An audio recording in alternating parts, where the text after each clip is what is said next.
So if you're, but it's funny as can be, and it's a sequel to the story. As a kid, he gets a teddy bear and wishes the teddy bear was alive.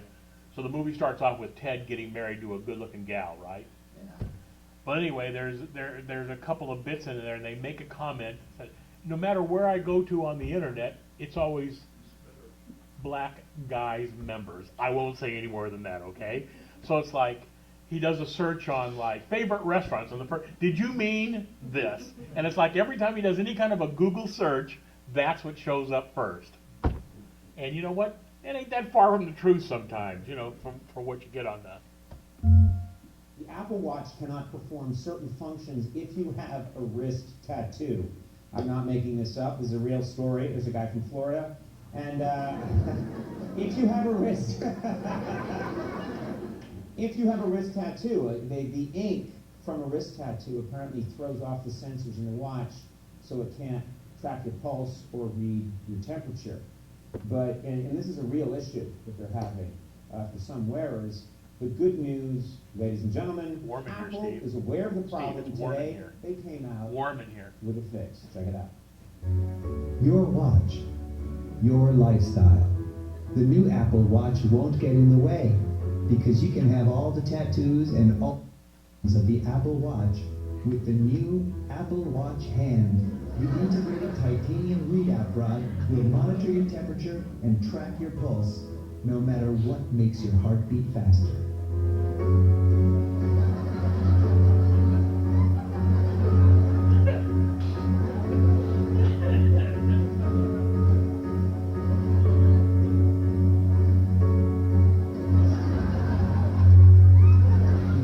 Watch Hand. It's not a glitch if we can sell you a fix.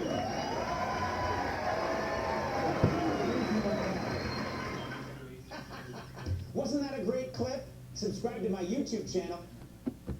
There's some pretty damn funny stuff that comes up sometimes. Let's see.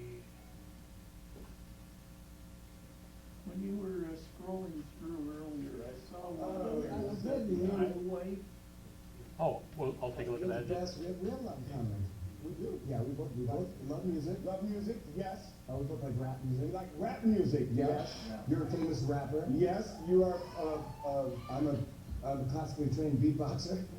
yes, great. Classically trained I want to try beatboxer. something fun with you here. Yes. I got this iPad app. It's called Loop. It's called Looper or Loopy or something like that. Looper. And yeah, what you can do is you can record ourselves beatboxing. We'll Okay. layer a bunch of parts on top of each other, and then we'll loop over and over again. Then we can rap over that. Oh, like recorded layering. Yes. Is that what it's called? Yes, of course. Yeah. That's what I was We're gonna say. gonna layer, We're gonna layer the recording and rhythms. layering. Yeah, We're gonna, yeah. we're gonna Is the track mic- it. Which, okay. Is the mic for Woo. you? The mic for me? Yeah. Exactly. I know. All right, One, so. two. Check. Okay. All right, so is it? Okay. So I'll do the first. Do you know how to work it? Yeah. I think so. You're looking like, steady. It's really good. And these things are one time. Okay.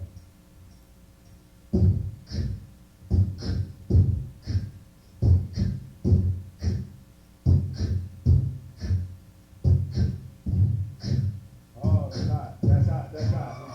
Okay. Then I layer it in.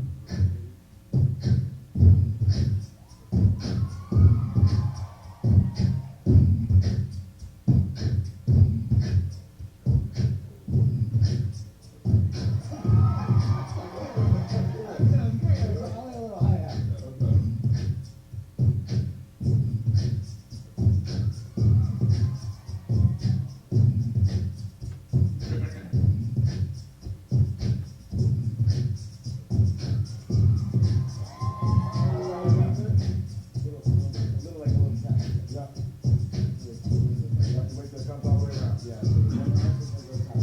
All right, here we go. Here we go.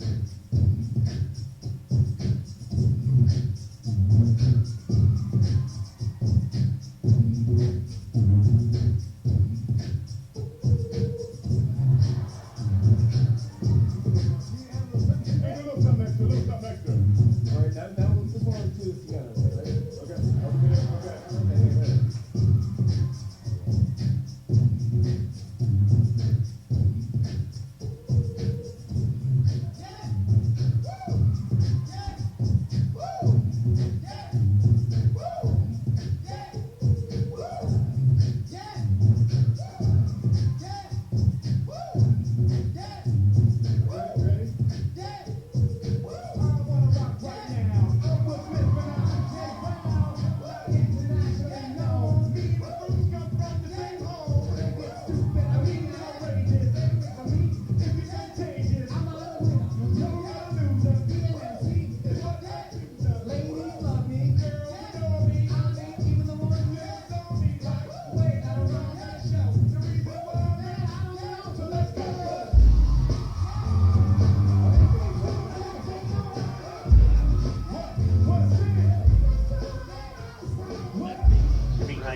subwoofer. There's a subwoofer in the room. What they didn't bother to tell you is the application Looper's free. They've got about $1,000 worth of microphones attached to it. So the built-in microphone leaves a little bit to be desired for that particular purpose, but it's kind of cool. What was the one you were asking about? Yeah, that's, IMON. Do you see it there somewhere? It was, when you first started going through your list, He's up at the top. I saw it. Do a search for mom. Hey, Yeah, IMON. It's mom. Oh, Mom. Uh-oh.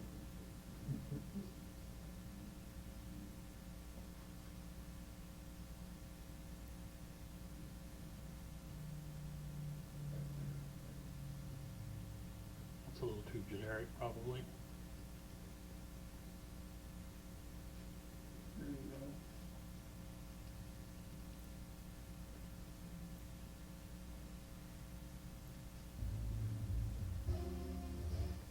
I was looking for a baby gift, and happened upon this on Amazon. It's the 2-in-1 iPotty That's a real product. with activity seat. It's a toilet training seat with a case for an iPad built into it.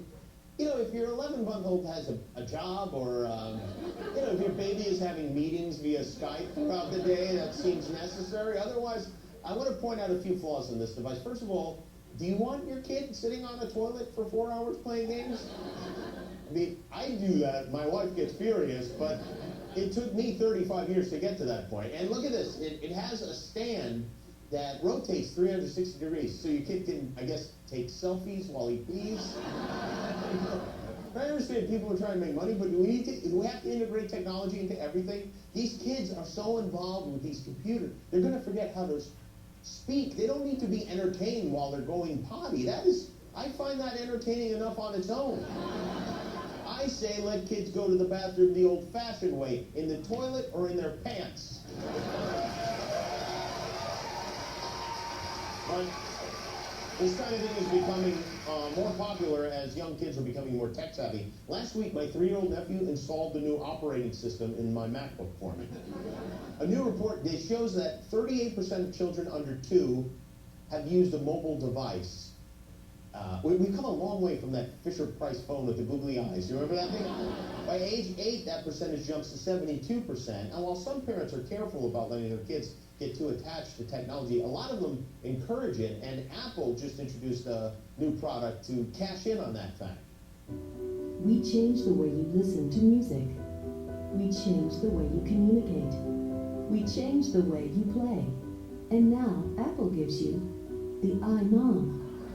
The iMom will parent your child at every stage of life, from toddler, Chloe, be careful not to fall off the bed.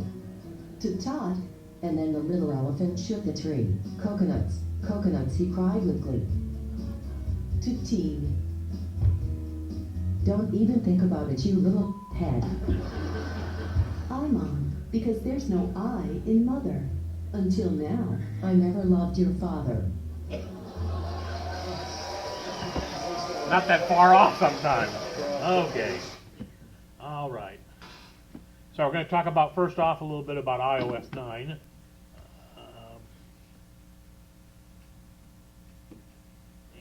Yep.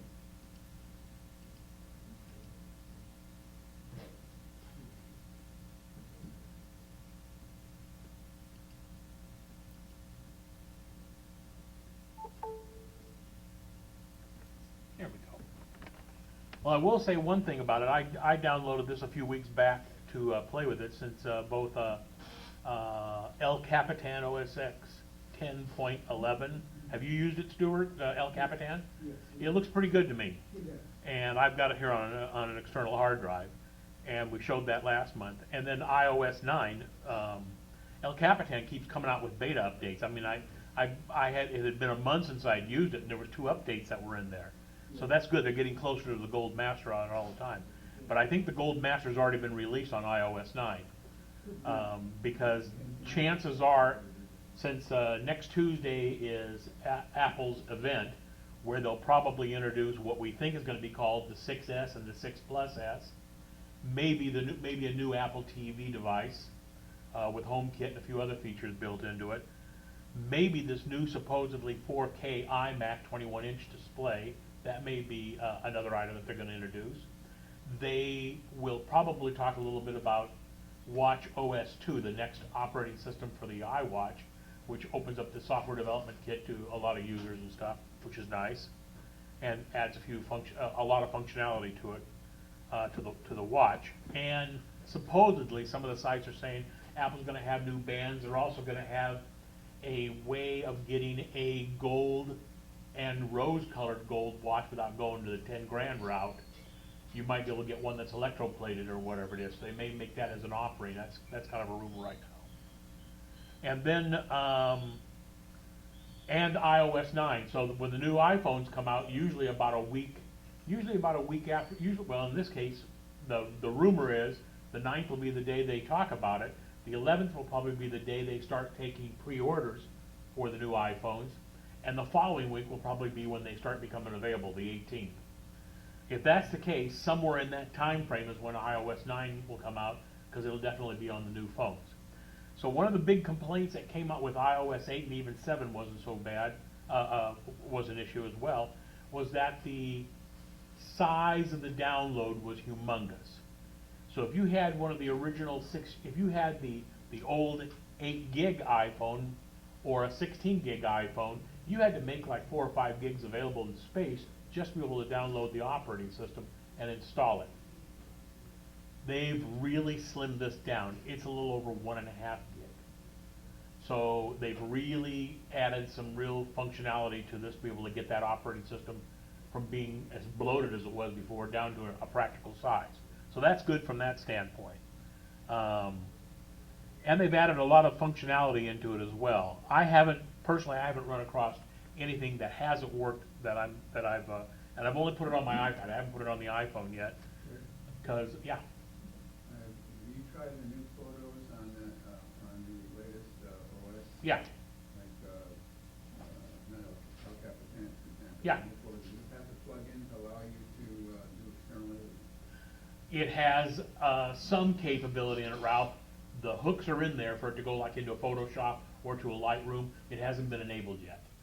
So the rumor on that issue is, because a lot of people are asking about that, is when is Apple going to do that? And the rumor mills seem to indicate somewhere in the October-November time frame, which is about when. The thing is that someone else has to do it. No. Provide a plug-in. No, Apple just hasn't turned the feature on yet. Oh, really? The ability will be there, but as usual, they haven't said anything concrete. But for people who have hacked through it, they've said, yeah, the capability is there, it's just not enabled yet. So the rumor is probably when El Capitan really gets released, they'll have that option for the external editor. As a matter of fact, when Allison comes later this morning, she might well talk a little bit about that. I watch Leo Laporte's Mac Break Weekly, which is on Tuesdays, and so I usually watch it the next day. I download it as a podcast, video podcast. And I also watch iOS Today, which is on Mondays, because that talks about watch and iPhone and iPad. And on Monday's iOS Today, Allison had, from the previous week, had sent in a video email request talking about, we could probably get her to talk about it, because somebody had asked, either in the chat room while they were on a week ago, about a file size limitation in the new photos. She says she's got close to 50,000 photos in her iPhoto library and showed them on the screen. She uses the optimized file set, the optimized option on both the iPhone and the iPad, because I think her library is close to 400 gigs in size or whatever it is. So she's got a 1 terabyte drive inside her Mac. She's got all the photos there. She bought the option to store them up at the cloud, so she's paying that that high price from Apple to have, I think, 1 terabyte of storage. I'm paying for 200 gigs of storage right now for $4 a month or whatever it is, because she wanted the seamless integration back and forth between everything. But there's a lot of options out there right now, like Flickr, I believe, gives you 1 terabyte for free. That's a lot of storage. Microsoft's got a really good deal going right now, that if you sign up for the $9 a month, sort of like Adobe's Creative Suite, if you sign up for the $9 a month, which gets you all the Microsoft apps, you get unlimited cloud storage from Microsoft. You know, plus the apps, that's right. So if you're getting Word, Excel, PowerPoint, their version of Outlook, I think it's called Outlook now on the Mac as well, for both the iOS version and the Macintosh version, plus they claim right now unlimited storage in their cloud. So if somebody's looking for some kind of a backup procedure or something like that for an offsite storage, and you use Word and Excel, I don't use them enough anymore, that I haven't convinced myself whether it's worth doing that right now. And besides that, I've got my photos and stuff up at iCloud, which I'm already paying for. But that's something to think about, boy, for $10 a month. That sounds pretty good. Greg, this morning I had a problem. I set my clock for like 6 o'clock, and it basically went off, but it wasn't the tone that I had set. And I looked everywhere that I could think of to set it, what to set it, or how to set it. There is a way of doing that. I'll have to look into that a little bit, Steve. There is a way to change that, the alarm setting, yeah. To be your favorite music or a different sound effect or whatever it is, yeah. It's just a deal like what the sound is, and I checked every place I could. Yeah, or I thought I did. I'll take a look for it and see what I can find when we get a chance here. Anyway, a few things that they've added into this, for the most part, work on iPad 2 or 3 or later. There's 1 or 2 things that only will work on the iPad 2 Air and later, because it needs the extra horsepower. But one of the options is to have what they call side-by-side. I think that's the name that they're using, side-by-side. Now at the moment it only works with Apple utilities. So let's go into something here. Yeah, whatever. Let's go with that. Okay. Sure, I arbitrarily pick one that isn't there. That's good.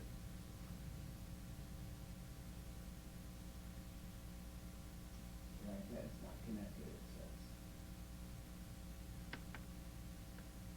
I hold this upside down because I've got this cable in here and I didn't bother to check the Wi-Fi connection.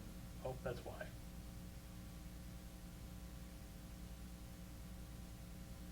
Hey.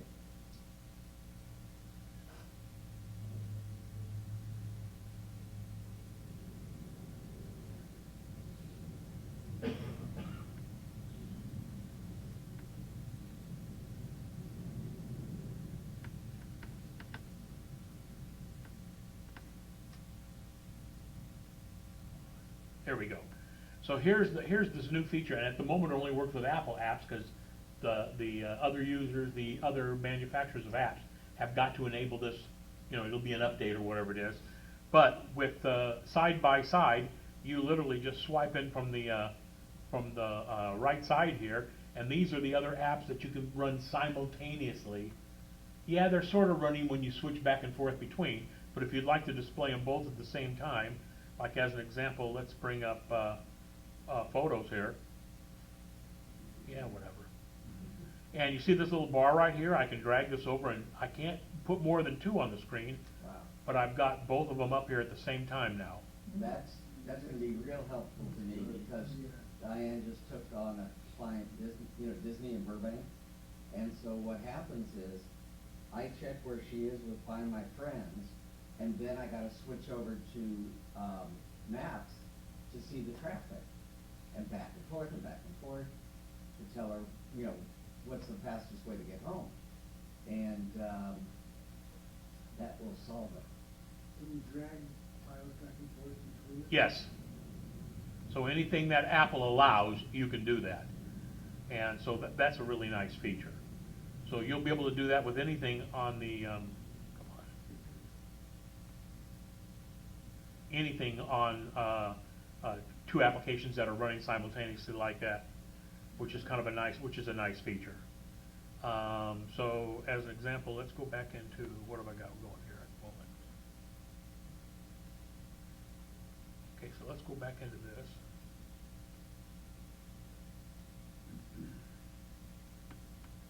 I gather the Maps show local laws everywhere else. I'm sorry, say that again? Yeah, I guess the maps then can show like Orange County or Costa Mesa. Sure, anything. The whole world. And yeah, it's anything. And Apple's made great strides to. I mean, I still find Google Maps is better for certain things. I think Google Maps works better for offline than Apple Maps does. In fact, Google apparently had just come out with a standalone app for Street View, and some kind of a feature, some kind of a utility that you can add on here where you can shoot your own Street View images.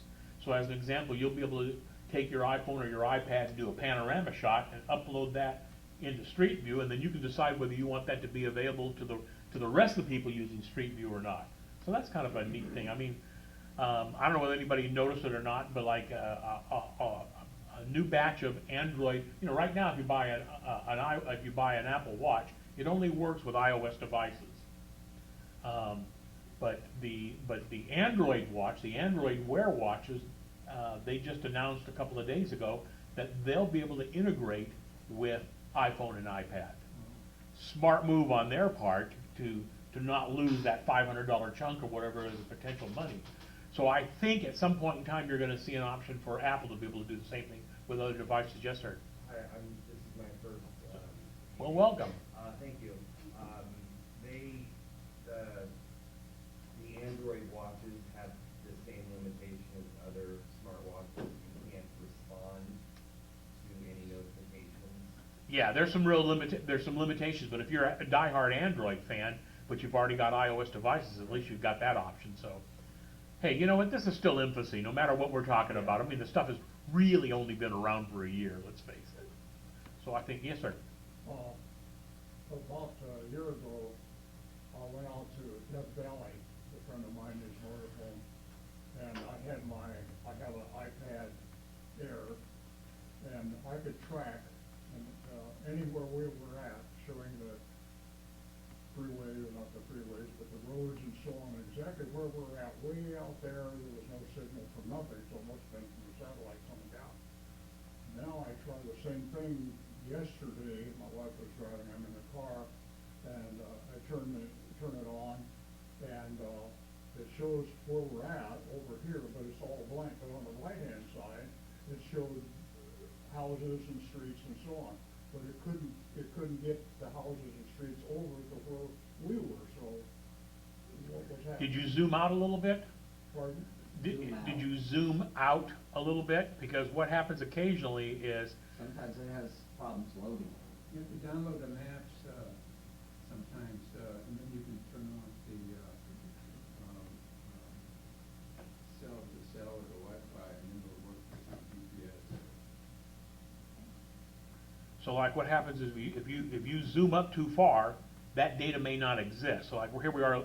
It just happens to be that It was in a residential district here, and comparing to being way out there in Death Valley.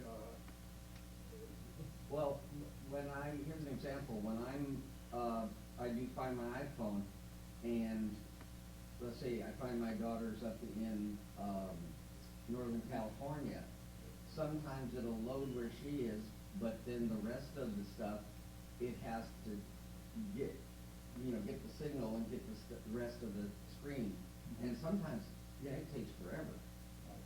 So it's I just a turned it matter. on and off a few times, I was sat there for a while, and nothing would bring it in. It would show over here is where we were at. Yeah. But they showed the houses and stuff over there. The other thing you might try is if you have an internet connection at the time. No. That's the problem. That's- You cannot download the maps for that area while you There's no did that. internet connection No, out what he out said- in Death Valley. What he's saying is there's a way, and I have never done it, to download the map of that area that would then show you. Yeah. I've never done that. Maybe I downloaded maybe you maps, could, I downloaded maps of where I'm going to go before, while I had a connection. Then I turn off the cell, and then the map is there, and you just work on GPS the rest of the way. okay, but what I'm saying is, if you know how to do that, that would be something great for you to demonstrate. No, come on, Well, Ralph. I'd like to see a demonstrator. Next time. So, Yes, sir, go ahead. You mentioned something about being out in the middle of Death Valley and still, but there's no cell towers or whatever coverage where you were at, or was there cell coverage? He's asking you. I had no internet connection or nothing, but it would show exactly where we're at as we're moving, show all the roads and so on. And we're out there for 3 or 4 days and it worked every time. But did you have a cell connection? A cell phone connection? My cell phone was laying alongside of it, but it wasn't No, on. on the iPad or the. Oh, wait a I'd say second. no. You have an Apple cell phone, an iPhone, next to your iPad? No, I had my iPhone. That's all I had. Oh, that's all you had? But it wasn't this one, it was the old one. iPhone, but there was no connection out there. Oh, okay. Out in Death Valley, because it's a vast area out there of nothing. But roads. She must have downloaded partially, and that's why you did have a connection, and then, That's what it sounds like, but I'm not 100% sure on that. Maps, I've never. But I never downloaded anything Maps before have out to be there. downloaded. Yeah, because I'm kind of interested in that because I do long range fishing and I'm 1,000 miles out to sea. And it would be nice to be able to track where we're at and have the GPS location show up. That's what it had to be doing out there, and I thought, I don't know, I'd really be interested in how to do something like that. You would part of our knowledge that. The only thing I can specifically relate to is I remember I was going from point A to point B on December, in fact. Yeah. And my battery was really running low on my iPad, and I didn't want to use the cell signal, which I'm paying for. Yeah. That's part of the problem. I have limited cell service. And I knew where I was going to go, so I looked that up. The power station, I suppose, and got the whole route mapped out. Then I turned off the cell service that I paid for, and I didn't want to pay for it, run out of it. Yeah. And the map stayed there the rest of the time. While I was driving, the cell service turned on. But I had it downloaded. That's weird, I've never. I had cell service. I never got an answer, even from somebody I talked at Apple, about how I could get a signal out there to see where we're showing us where we're at. Well, it must have been, had to be satellite. The because- maps, you don't have a full set of maps in your iPhone for the whole country. They're not there. No, they have to download it. That's the area where you're at. So, let's say, for instance, you're, where's my maps? I gotta get this laid out the same as my phone, because I go by sight. Don't have the valve. I know where they are here. Okay, maps, Google. Okay, now, it's downloading now from the internet or from their service. And so if I was to go to, like say Northern California,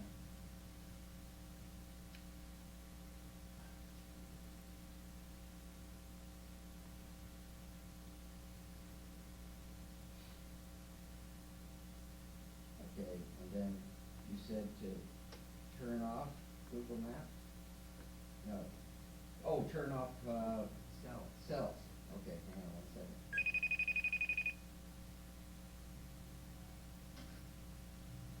I was using an iPad at the time. Yeah, well, this is, you gotta realize, once you learn an iPad or an iPhone, you automatically know the other. Well, my cell phone's always been it. Let's see here, cellular data off. Okay.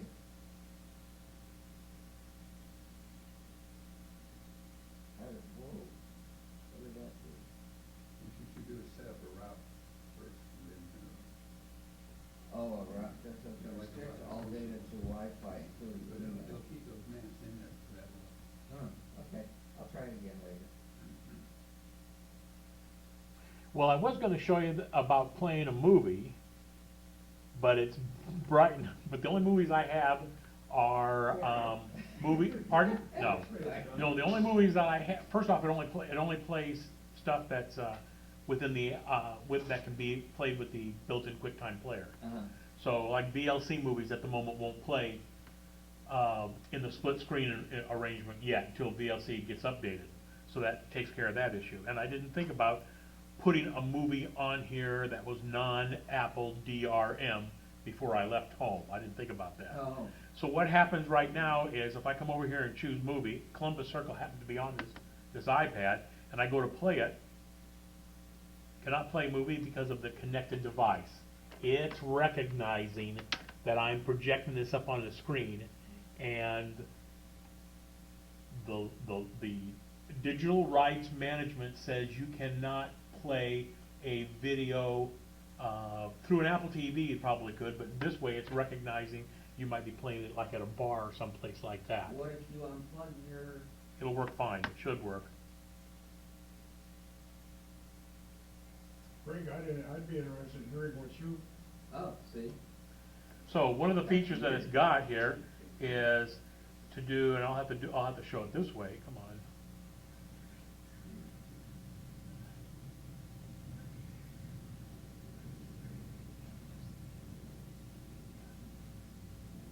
Right, now that you have it playing, what happens if you plug it back in? I don't think it'll work, but let me try it here.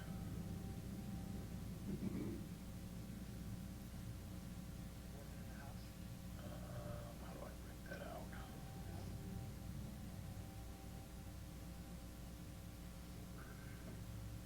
Damn it.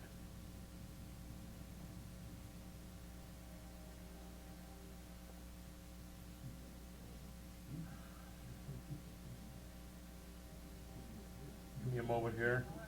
My fingers are just too big.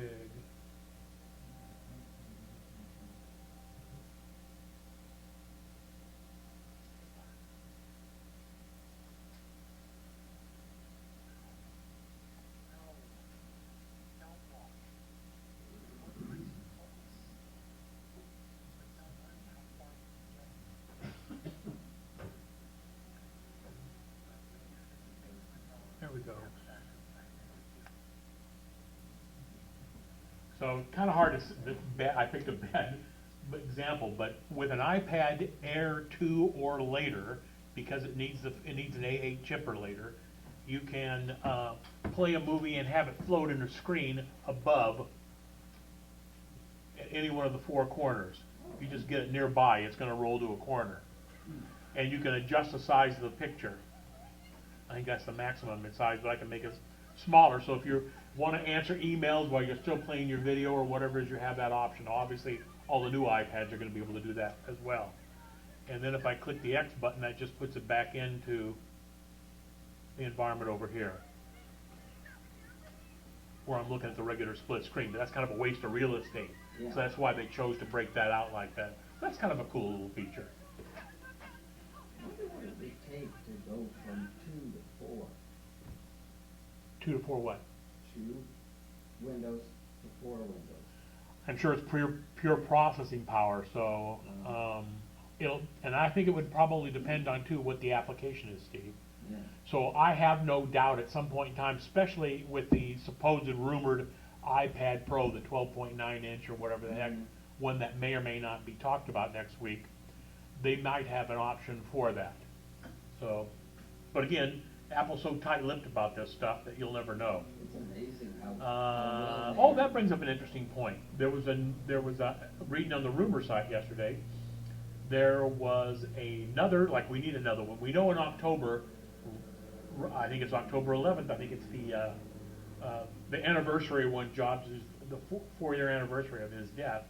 Will be the Steve Jobs movie based on the Walter Isaacson book that Michael Fassbinder is starring in. A lot of people are moaning and groaning and saying, hey, he doesn't look anything like Steve Jobs. Well, you know what?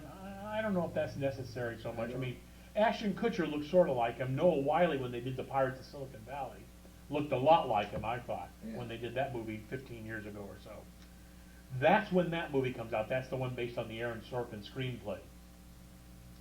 But Friday, yesterday, a documentary was released called Steve Jobs, the Man in the Machine.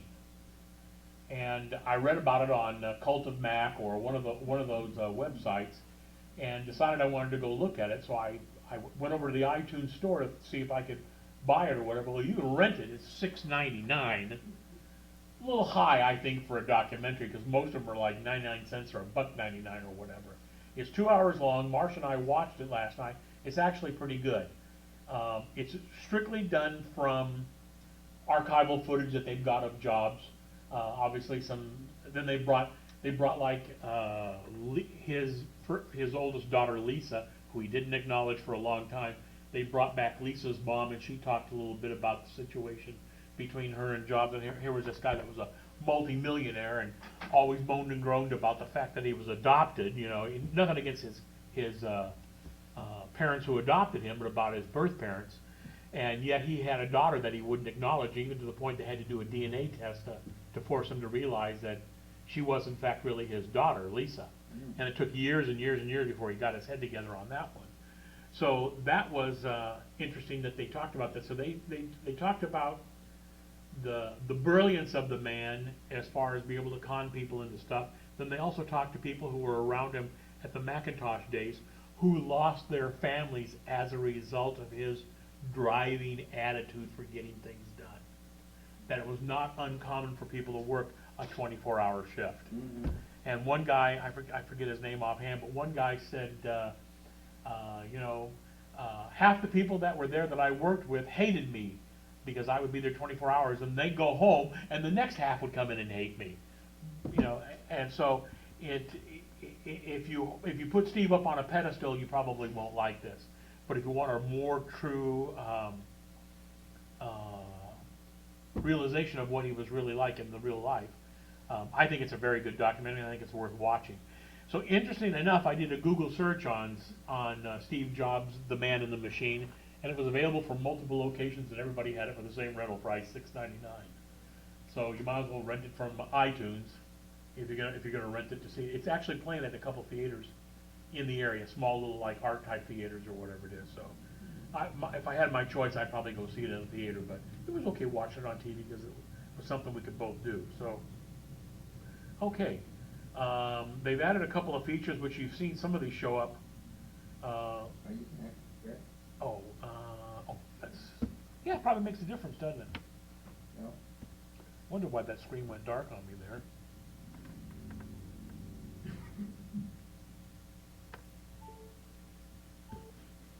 Probably gotta do this again. There we go. That works well. We didn't have to buy an Apple TV, so that was kind of nice from that standpoint to be able to get this to work. They've added, some other features in here. Mail's a little more responsive in both the horizontal and the vertical mode, which I kind of like. Yeah, you can have the dual display if you want, which is kind of nice. Let's see, what else did they add? One thing they did do is search is done back like the old days. Remember how you used to swipe to the left to be able to get into the search field? Now they've got both. Right now on the current iOS, on iOS 7 and iOS 8, when you wanted to get into the search field, you just put your finger in between somewhere and drag down, and there's your search field at the top where you can type in whatever. You don't have to do that anymore. You've still got a left swatch, which, damn, I hit the Siri button here, sorry about that. You can swipe to the left, like I just did there, and here's your old search that they used to have in iOS 6 and previous on the left-hand swipe because they weren't using that. They're also showing by default, and this is customizable, I haven't gotten to that stage yet, but it shows some Siri suggestions as far as people for contacts up here, the people I've most recently talked to. That's really what that is. Applications that I've recently used or still using right now. Looking at the geographic location, because I've got the locator function turned on, it's showing me by default things that are nearby. It's showing me the news feed, which I'll talk about in just a moment. So it's kind of got some shortcuts in here, but you can also, the nice thing is you can get to this in a couple of different ways. You can get to it like so, which is a little more simplified, or you can get to it with the left-hand swipe. So I'm glad that they brought the left-hand swipe, because I always thought that was nice. Sometimes when you're working on an iPhone, if you got big clunky fingers like me, it's hard to always get a spot in between all the applications to be able to get to that search field. And oh, by the way, I don't know whether you noticed or not, but notice the keyboard's in lowercase. When you, this is the first time, it only took them 9 operating systems to get their act together on this one, that it actually shifts back and forth between upper and lower case. What happens when you go to numbers? Does it? Well, it takes away the shift key. Yeah, okay. So it's nice that they've done that. I like that fact. And also, supposedly, let's get into a note here. I'm like going to talk. Supposedly, probably not a good one to work with. You know, you can always, sometimes that keyboard just plain gets in the way, especially on an iPhone. And let's go back over. Do I have anything that's got a lot of junk in here? Yeah, the medication drug. No, I'll take, maybe that's a good example.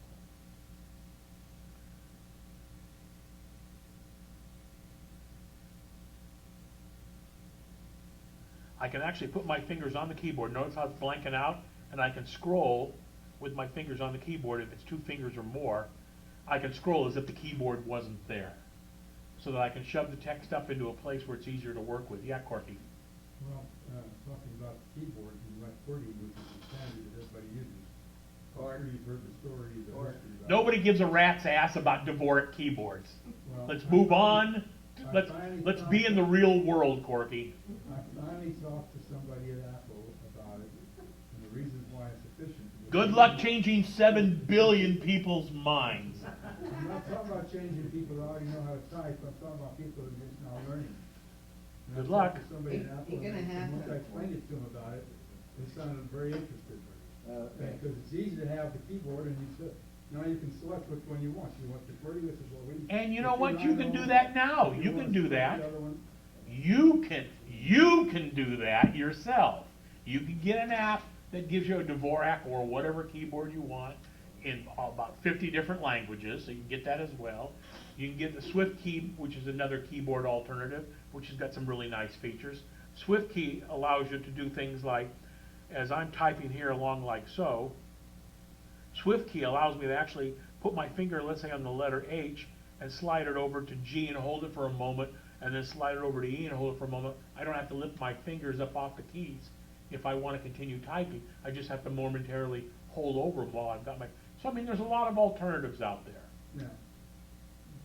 Well, the only reason I mentioned it so is because the arrangement of the letters makes it more efficient and quicker to type on. Okay, we You know go that. faster. So somebody that doesn't already know the QWERTY would be logical for them to learn the new one. Open mail.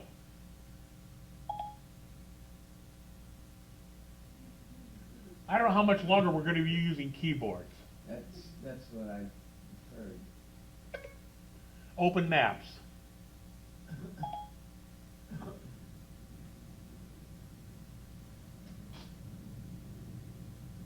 It's not going to be, I'll bet you within 10 years keyboard will be like that Star Trek The Voyage Home episode where he picks up the mouse and says computer.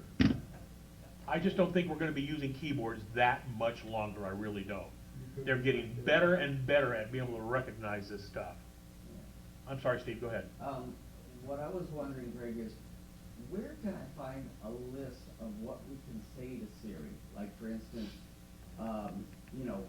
open this app, run this app. What are the things that we can say or not say they don't recognize? Because sometimes,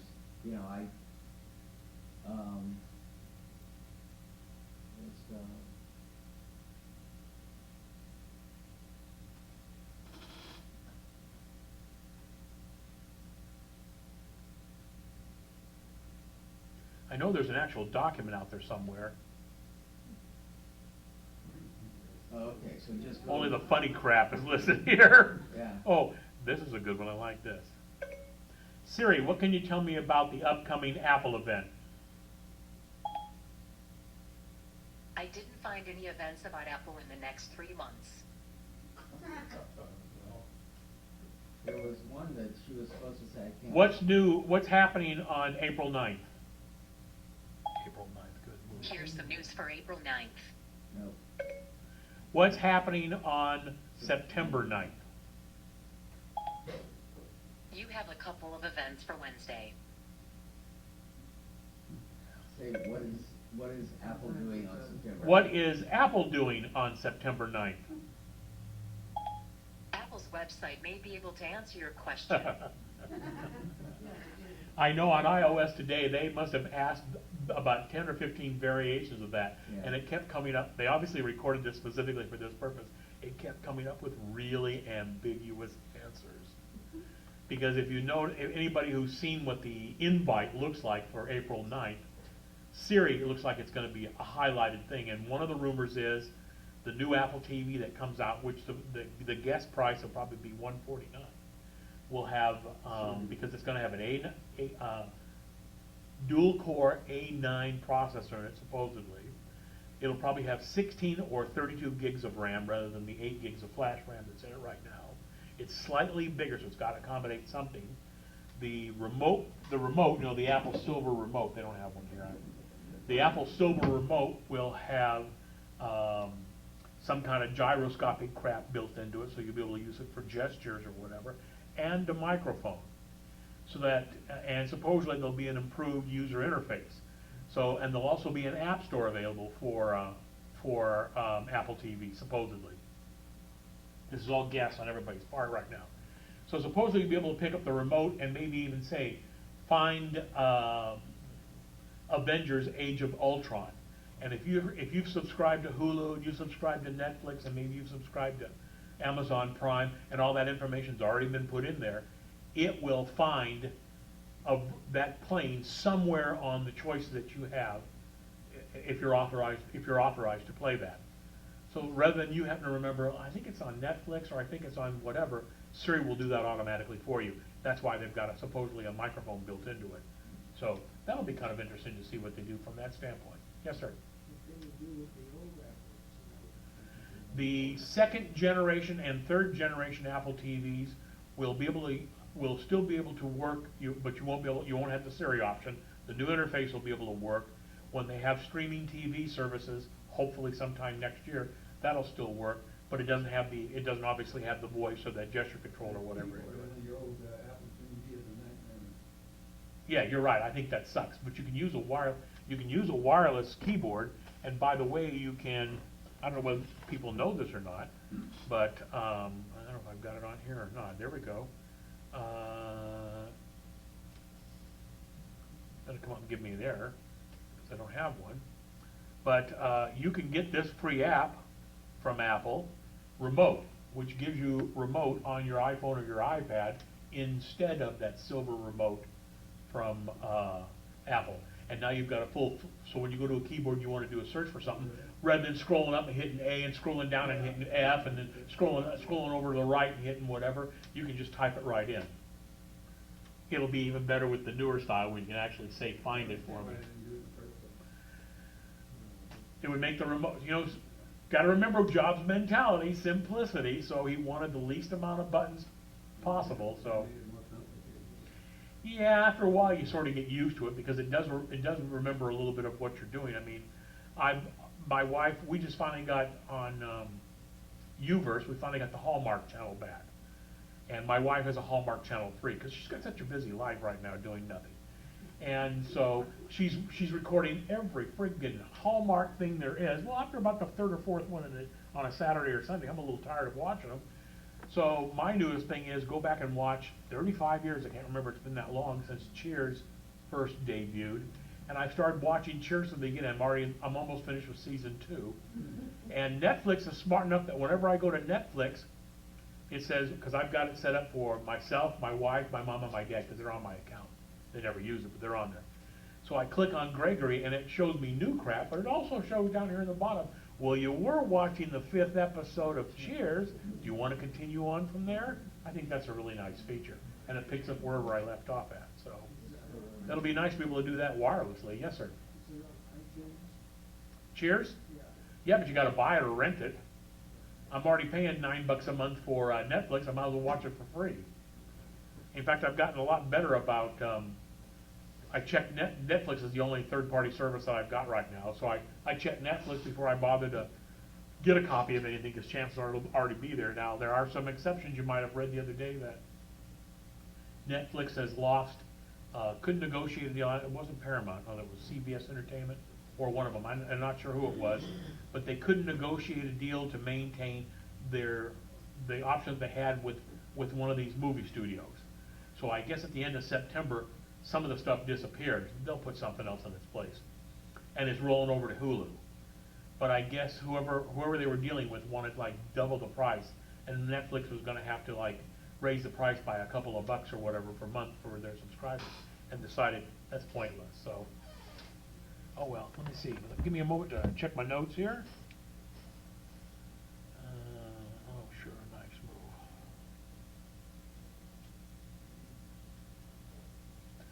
So, by the way, Siri, supposedly Siri can now search web options as well.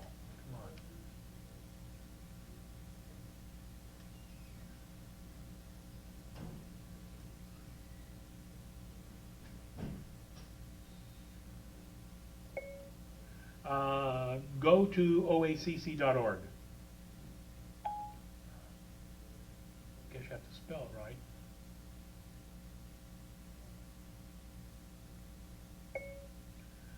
Go to OACC.org. Oh, that's good. I like that, huh?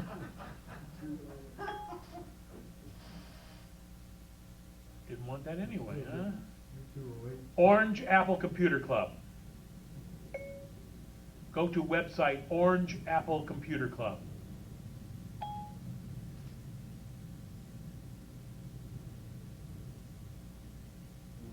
Doesn't know what that is. A few years more than I thought to get rid of keyboards. Well, I didn't say it was going to happen right away, but it will happen. The days of Star Trek are going to happen, let's face it. Greg, you notice how to automatically capitalize Apple Computer under Orange Apple Computer Club? Say that again now? When you said go to Orange Apple Computer Club, Right. it automatically capitalized Apple Computer. Well, that's Apple. What can I tell you? Go to OACC. Can't figure that one out. That's interesting. 208cc is what it's saying. Okay. Didn't want it anyway. Okay. Go ahead. Bring it up. Go to OACC. Doesn't You're know what we're trying stupid, to do. Siri. Yeah, well. Go to apple.com. Oh, God. That it does. You know, there was something I had, and I cussed at the phone. We're driving along, and my son's with me, and I say, call this person, and it says, I've lost my internet connection. Oh yeah, that happens occasionally. But do you have it? But do you have on my cellular. Do you have do you have that feature turned on? There's an option to turn on Siri for looking over LTE, if I'm not mistaken, isn't there? Allison? Yeah, but I've had the same problem where I definitely, I think the question he's really asking is, all I want to do is call somebody who's on my phone. Why do you have to walk to the internet to do that? Yeah. That's a question I Well, have. you can do that by turning something off. My son says, you know, just turn off Siri or do whatever. Yeah, it works for me. Just nothing frustrates me more. Why do if I Call Marcia Lock Home. Oops. Yeah, it just. Call Marcia Lock Home. Well, next week we won't have to worry about this version of Siri anyway, right? We'll have a whole new one making new mistakes. Well, this is a beta of 9. Oh, it is? Yeah. Oh, not too bad.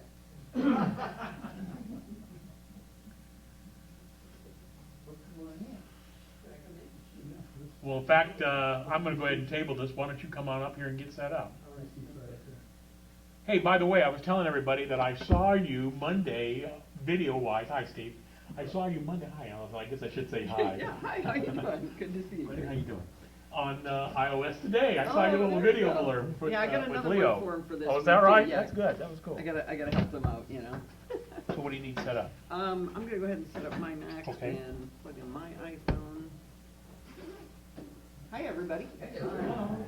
Introduce yourself. I didn't scare you away last time. I'm Allison Sheridan of the No Silicast podcast. Old friend of Greg's. We've been friends since, I'm going to go 82. 1989. No, I didn't get there till 89. I was in Oh, EDSG before okay, that. all right. So 1989, so we go way back. I've spoken to the group a couple times before and apparently not scared everybody off. I'm going to do something kind of crazy today. I'm going to jump between presentations, and it'll either make your head spin or keep you awake, or possibly awake with your head spinning. I'm not sure which way it's going to go. But I'm kind of test driving on you guys. I hope that's okay. You were friendly last time, so I thought you might put up with a little bit more than some. Let's see, at some point I'm going to do. Yeah, that's a good one. What it is? So we get a lightning cable handy? Or I could dig mine out. What do you need? A lightning cable, or did you? There's one right here. 10 foot. That'll do it. I got tired of having to put extensions on whenever Actually, you wanted I to need do. one of those. They're great. Mine at home is a mess. So. And it's heavy duty too, which is nice. Cool. All right, I'll do that right away. And you got a lightning, a Thunderbolt port or something. Oh, Thunderbolt, that would be good. That's going to confuse me. I'm going to keep grabbing that.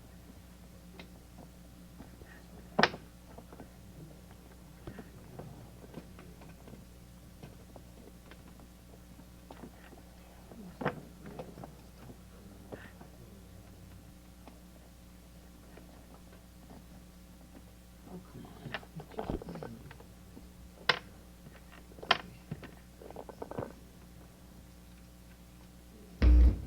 Ow! Oh, I should need audio, but, oh, no, I do need audio. I'm lying. I lie a lot, too. All right. Well, it just made that big loud noise. You don't think that's a confirmation? All right, let's see. I'm not hearing that. Oh, they don't? Well, what do I do to make a noise then? I gotta go into sound and... We can just wing it and find out what happens. Steve likes to be prepared and start... Oh, that's Tesla, by the way. Cool name. Well, a little cheaper than that $150,000 car. We're both engineers, and we wanted to name her after a physicist, and she had a Tesla logo on her chest, so that's all we could do. All right, I'm going to find out when I get there, because... electric? Let's see. Check my output. Checking out his dog. Yeah. Headphones, so that should be The right. owner of this place has a dog. Oh, okay. Yeah, it was great when we found that out, because she'd be fine at home, but more fun to let her run around. All right, this is called Password Playdate, and I tried to make it sound fun to talk about passwords, because we all hate them, right? That's the idea. I wanted to try to, I came up with this idea to actually talk to friends of mine, because I have a lot of friends who are not using password managers, and I wanted some way to make it sound fun to go ahead and use password managers. So let's start out by talking about, how do you feel about passwords? Feel good? Make you feel happy? I always smiled with my teeth clenched. Exactly. What do you hate about passwords? Remembering. Remembering them, right? Too many. Everything. Everything. Got nice long complex passwords, or did you just have 1, 2, 3, 4, 5? Which are you going? It's all horrible, right? There's nothing good about it. It never makes you feel good. Did anybody in here use a password manager already, like 1Password or LastPass? All right, good. So we got about half the audience. We're going to see if we can maybe pick up another 5 people.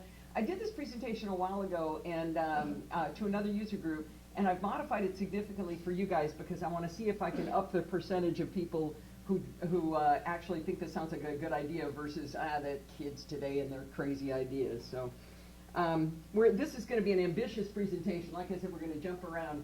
I'm going to try to explain why strong passwords matter first, and what I want to try to get across. And this is something you're the first people to see this, and I've been working on it for about 6 months now, and it's trying to find a way to explain how hacking works and why it matters to have a good password. And so I think that's kind of a foundational thing for you to believe in doing it, that you need that before you go over to how to use a password manager. So that's part of the jumping around stuff. Then I'm going to give you some real life stories about how I got hacked, which I think adds some credibility because it happened to me. And then I've got my father-in-law, Steve's dad, is an octogenarian, and I interviewed him just for you guys. It's now out on the internet, so other people can get it too. But I did it for this this show, or this conversation, it's him explaining how the password manager helped him and made him happier. So maybe you'll listen to him if you don't listen to me. And then finally, I'm going to do a short demo of 1Password, just kind of give you a little bit of a feel for how it works, and give you some advice on how to get started the easy way. Sound good? Mm-hmm. We've got 3 hours, right? Actually, we can be here all day. No, we have to be out by 12:30. Oh, no. I can probably knock it out in an hour, but if you guys have any questions, I love questions. I know my material pretty well, so you can interrupt me at one time. Let me interrupt you real quick. No, not you. On iOS today, because most people don't watch that, Mm-hmm. you talked a little bit about photos. We might have a question or two about photos. Well, I'm starting to work on a presentation on photos I'm going to do in November for SVA Mug, so I can come back and talk photos at some point if you want. I'll test drive on them that time, so. All right. So, how many of you guys have a little notebook like this? This is an actual photo of my actual little notebook. Now, you can see I've got some fine passwords there, like Nicole, N1COLE. It's got 6 entire characters. Oh, look at that one, fish. That's a good one. Luckily, this is not a current notebook, but this is the way most of us do it or used to do it, and this is what we're going to try to get away from. There's a lot of problems with this method. First of all, if you lose that notebook, you're dead. You got no choices. Your house burns down, you got nothing. Somebody steals it, whatever. One of my opinions, though, is if somebody takes that from inside your house, you've got other problems if they're inside your house. So that's the way we used to do it, but then hackers came into the world and pretty much started to wreck everything. And I have notes on that. What was I supposed to say? I was supposed to say something about hackers, but we're going to get into how the hackers do what they do. One thing that's important to realize is that there's no such thing as a perfect password. There is no such thing as a perfect password system. There's no such thing as an unhackable password. It doesn't exist. But have you ever heard the story about the 2 guys getting chased by the tiger? One guy stops, and he starts putting on tennis shoes. And the other guy says, "What are you doing? You're not going to outrun the tiger." And he says, "I only have to outrun you." So all this is about is outrunning the guys using worse passwords than you. That's what this is all about. I don't think I'm supposed to be on this yet. We're gonna go back to, this is where I think I wanted to break out hacker. Like I said, we're test driving on you guys. I have another presentation here, and that's this one. So this is going to try to explain, and I'd really like your feedback on whether this helps or leaves you baffled and confused when I'm done, because I really struggle with how to kind of try to explain how password hacking works. And so I definitely, tell me if this didn't work, tell me if it did work. On the other part, I want you to pretend you loved it, but this part you can tell me what you think. So, that wasn't supposed to have a picture in the background. How many times do we see these articles? I just did a search for password hacking, right? Passwords getting hacked all the time. This is all you ever hear. So you start thinking, resistance is futile. I'm going to get hacked. That's what's going to happen. I'm going to lose everything. And I'm not sure that's really true. There are ways to get around it, and that's what we're going to talk about today. So this is a list of the top 15 passwords in 2015 that people use. So these are the guys you got to get your tennis shoes on to run faster than, right? Dragon, football, 1, 2, 3, 4, 5, that kind of thing. But I particularly like monkey, because for some reason when I think password, I think monkey right away. That's the one I want to use. So we're going to use monkey as an example, and just assume that your password is now monkey. That's a picture of my brother with a monkey, by the way. Which one? Yeah, right. Wow, this is interesting. That is not supposed to be slid off the page like that. Why is it showing it like that? Okay, so we're going to go to a website called GiveMeFreeStuff.com. I don't know why that's out of alignment. That's very strange. It just fell off. It wasn't like that.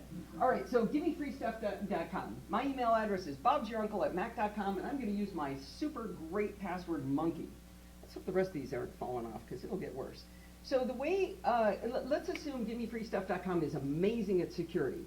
They encrypt your password. They're not these idiots that have plain passwords out there that get stolen. They've got it all encrypted.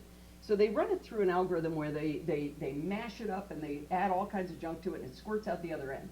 This encryption algorithm is standard across all different sites. Everybody uses the same encryption method. So after you shove in monkey, you're going to get this gobbledygook that comes out of the bottom. That's what's going to be stored in their database. And keep an eye on this one. This is comma 89. We're going to see it come up, but I'm going to mix it in with some other stuff. So if we've got our password's been shoved through this encryption and it's stored like that, the important thing to know about encryption is it's only one way. it can only squirt through this one direction. You can't take this password and shove it that way and get monkey out the other side. It doesn't work that way. It's like, I've tried to come up with an analogy. It's like a potato, you can mash it, you can't unmash it and turn it back into a potato. Or scramble an egg, you can't unscramble it and turn it back into an egg. Same kind of thing here. So it's really important to know, is that's not what they do to steal your password. What they do is they hack the database. So these bad guys come in and they steal this giant list of all these encrypted passwords. All that is gibberish, right? They can't do anything with that. That doesn't have any meaning. They can't shove it through the encryption algorithm and get out monkey and 1, 2, 3, 4, 5 and query. They can't do that. But they have this list of these encrypted passwords. What they also have is they call these things dictionary files. This is a file that has a gabazillion, and that's a technical term, a gabazillion words in it, dictionary words, that they have shoved through that same encryption algorithm. So remember, I said everybody uses the same method of making encryption. So they take all these passwords, all these regular words, and they shove them through this, and they get a list of what does it look like after the potato's been mashed, because they all mash the same way. So they get this giant list of, they take all these dictionary words, shove them through encryption, and they get a bunch of glop on the other side. Now, they don't just take monkey and a W123 and I love you. They take things like, my password used to be Nicole. Well, Nicole would be in there. Nicole with a 1 for the I, because I was tricky. I used a 1. Yeah, they got that too. You switch the E for the 3, they've got that one too. They know that that's what we try to do to make it harder to figure out, so they still go through and take all of those words and they come out with this giant file that's got all these passwords all encrypted form. Everybody with me so far? That was the hard part. Okay. Because the next part, notice that monkey is in that dictionary file and they've got our comma 89 there. They've got that encrypted thing. But they can't squirt it backwards, right? So they can't figure out that it's monkey. I'm sorry. They can figure out that it's monkey because they took monkey and they made it into comma 89. So they can actually run this backwards now because they have all this stuff goes through this black box and squirts out the other side, but they know that monkey turned into comma 89. So they run a lookup now. Here's this hacked encrypted password list from GimmeFreeStuff.com. This is that list they downloaded. And they look in, oh, that was white. Why is everything changing? Well, if you could see that, it says comma 89. So they saw that one, and they looked at it, and they said, well, we know what comma 89 is. It's monkey. We've got that. We know that that's the password. So that's all there is to figuring out. I'm sorry? How do they connect that with the user ID? Well, when they download usually the user ID is not encrypted. Usually it's Bob's your uncle at mac.com and this gibberish comma 89. Well, they get it together though. When they steal the database, the usernames are usually not encrypted. Okay? But the password is matched with the unencrypted username. They come in pairs. Well, they come in pairs. Yeah, they come together. I think. That's a good question. I'm not 100% sure of that, but I know they get them together. So, I can't believe this is falling off. This is so weird. So imagine that says Bob's your uncle at mac.com. They know it's monkey. What they do then, you don't care about GimmeFreeStuff.com, but they're going to try that pair, and they're going to go Bank of America, they're going to go to Chase Bank, they're going to go Facebook, Google, Apple, Citibank, Amazon, Bank of America, or bankoflondon.co.uk. They're going to try all of those different combinations everywhere they can. That was the hard part. It's all easier after that. You guys with me? Yeah. So that would work only if you use the same password on those other sites. Right, but yeah, so there's two things we do wrong. Well, no. There's two things wrong with us as humans. We can't remember a lot of passwords, and we make up cruddy passwords. Those are our two main attributes. So we come up with monkey, and we think we're real clever. Maybe we put an E for a 3 for the E, if we're really wild.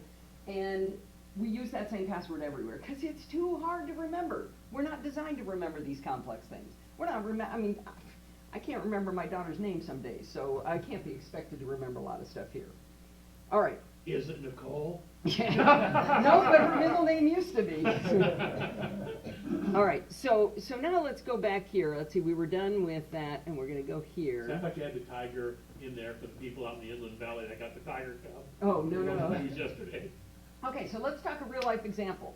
I wanted to make a comment on a blog post at a site that was owned by Gawker Media. N1COLE, right? Put in a password. Who cares? It's just some dumb site. I don't care about the site. I have hard passwords on my important stuff, right? So Gawker Media got hacked.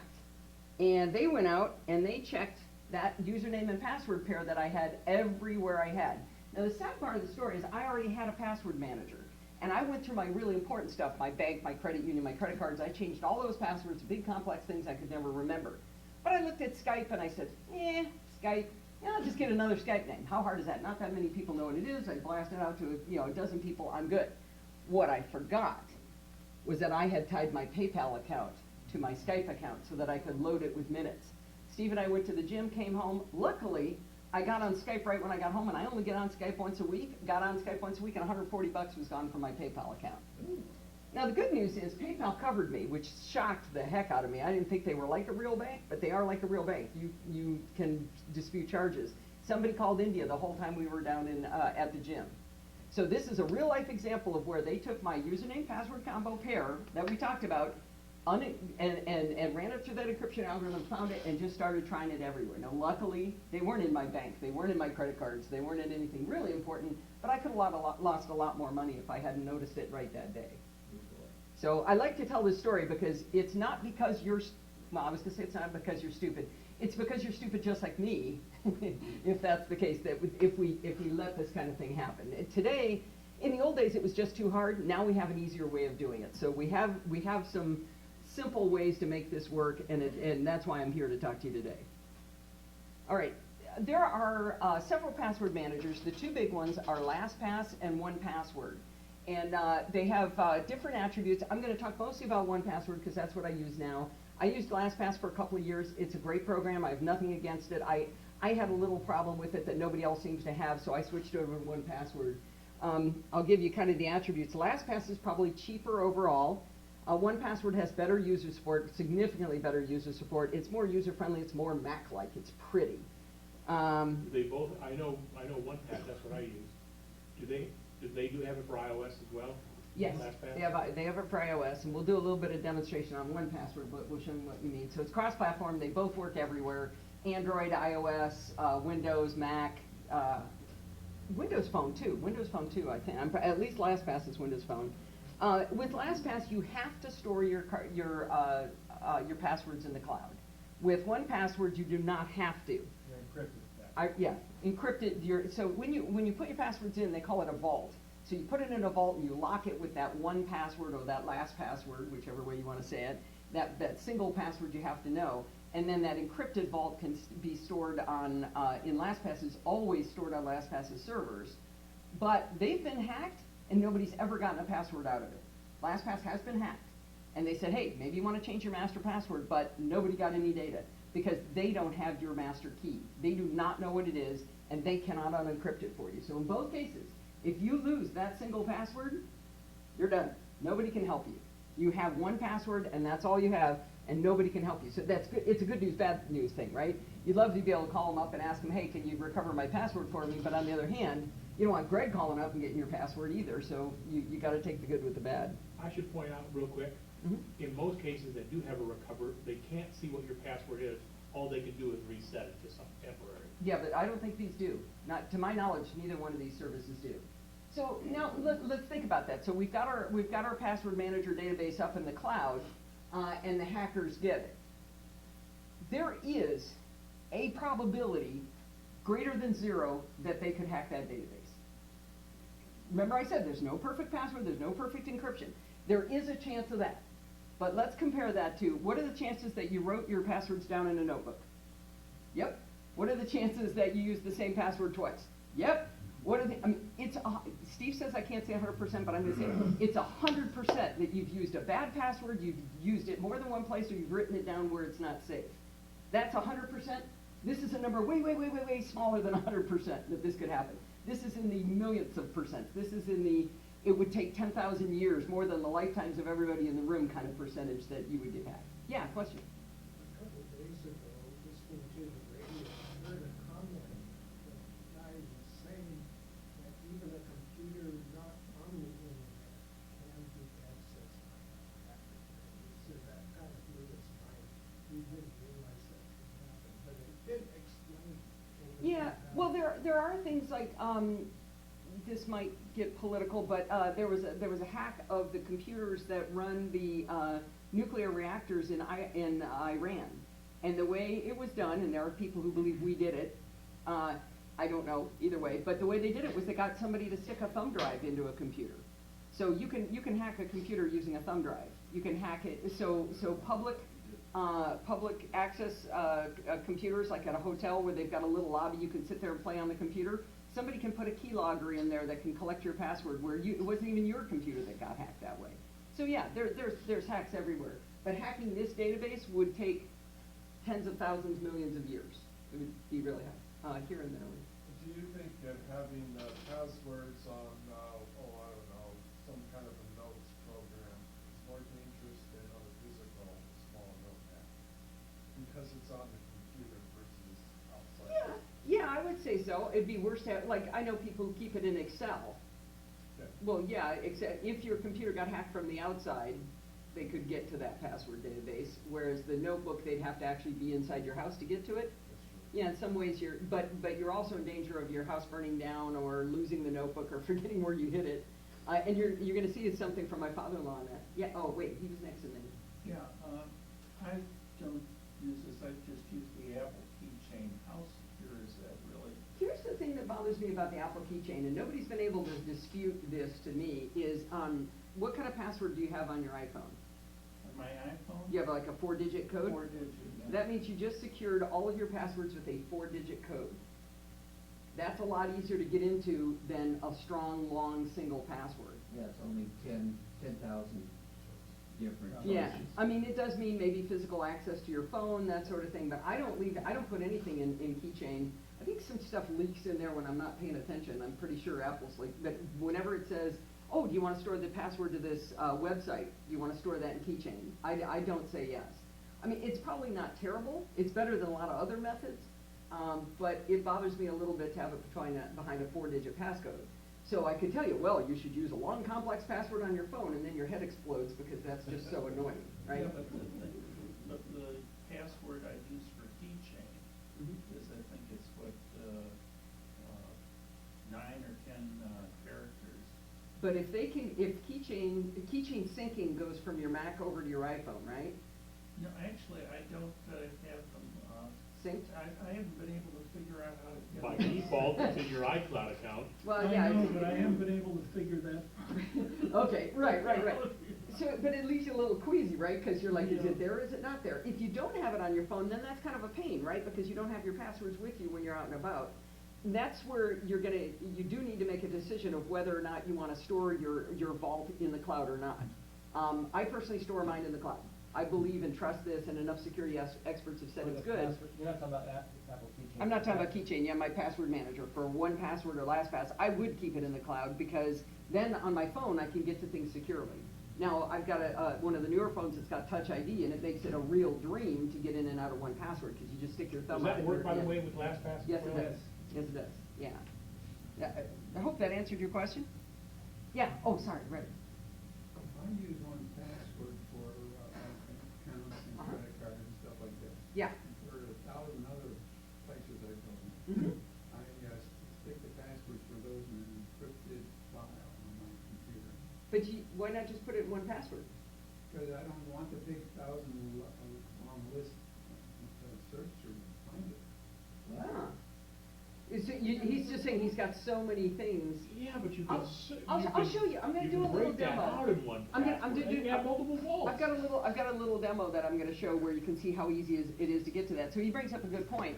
I store my credit cards. I store my passport is in there. I store everything I really want secure is actually in 1Password. So I think I'm probably terrifying you at this point, but Passport is in there? what's that? Your passport is in there? Yeah, a screenshot of it, a photo of it. So when I was in India, I knew that if I lost everything, I could get to 1Password. I could get to it. Okay, all right, I see what you're saying. Yeah. So I'm going to switch. I'm going to change the order. I really want to play you this video. So this is Steve's father. This was recorded like 2 days ago. How's the sound? Is that okay? Make it louder? All right. Hi, I'm Allison Sheridan of the NosillaCast podcast, and I have a special guest on today, my father-in-law, Ken Sheridan.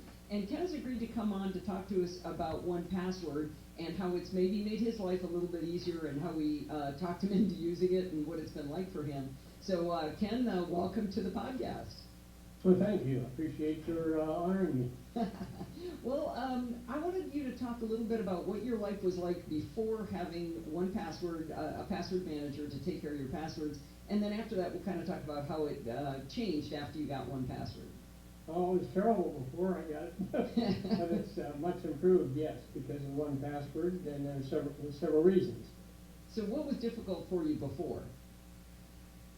Well, there's 2 or 3 things I should point out. I had neck surgery about 2 years ago, and as a result of the fusion in my neck, it resulted in neuropathy in all my fingers of both hands. And so I only have about 50% feeding in fingers of both hands. So when I type now, it's very slow, and it's hunt and peck. Okay. And when you have complicated passwords, which we're supposed to have, it just makes it all the more difficult to put in passwords all the time. Do you have a ton of passwords you use every day? No, I have maybe 30 total passwords, which is low, I'm sure, compared to most techies, but there are 3 that I do use frequently, and I use them a lot more because of 1Password.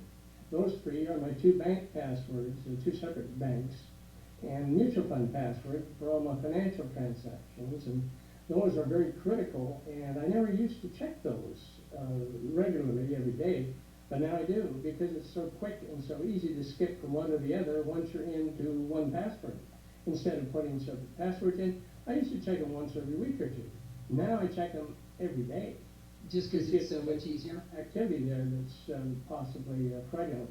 So I know you've been really good about understanding security and how important it is to have long, complex passwords. So you were already good at that, except it was hard to put in because, as I recall, you had it on a piece of paper and you had to read it and type these things in, correct? Yeah, I had to go get it from my hiding place and in pages of a book, and then look at the password, look at it, because I didn't ever remember these complicated passwords, 30 of them. So I'd have to do that every time, and now I don't. So that's a big asset right there.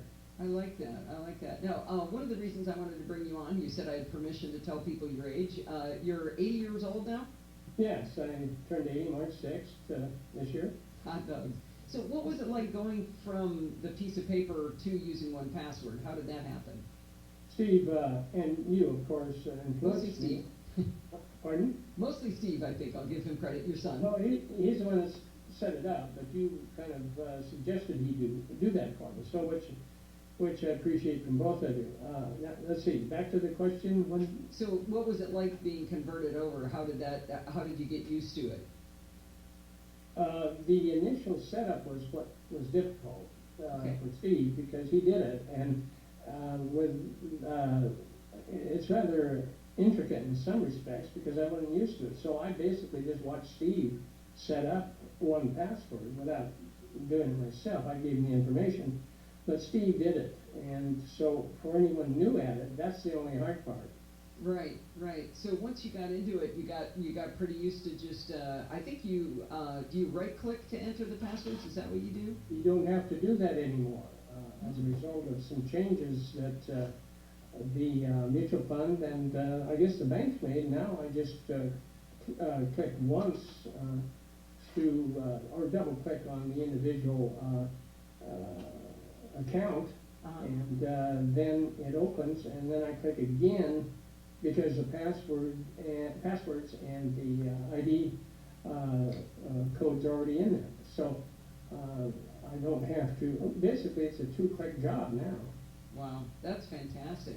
Yeah. So I don't want to put complete words in your mouth, but I'm going to. Would you say that you feel like you're able to be more secure now because you've got those good passwords and you don't have to remember them? Well, yes. Because when you have a lot of passwords floating around, you have to keep track of them somewhere, and you have to look at them frequently. And that I don't have to do that anymore. I now have located a safe hiding place for our 2 1Passwords.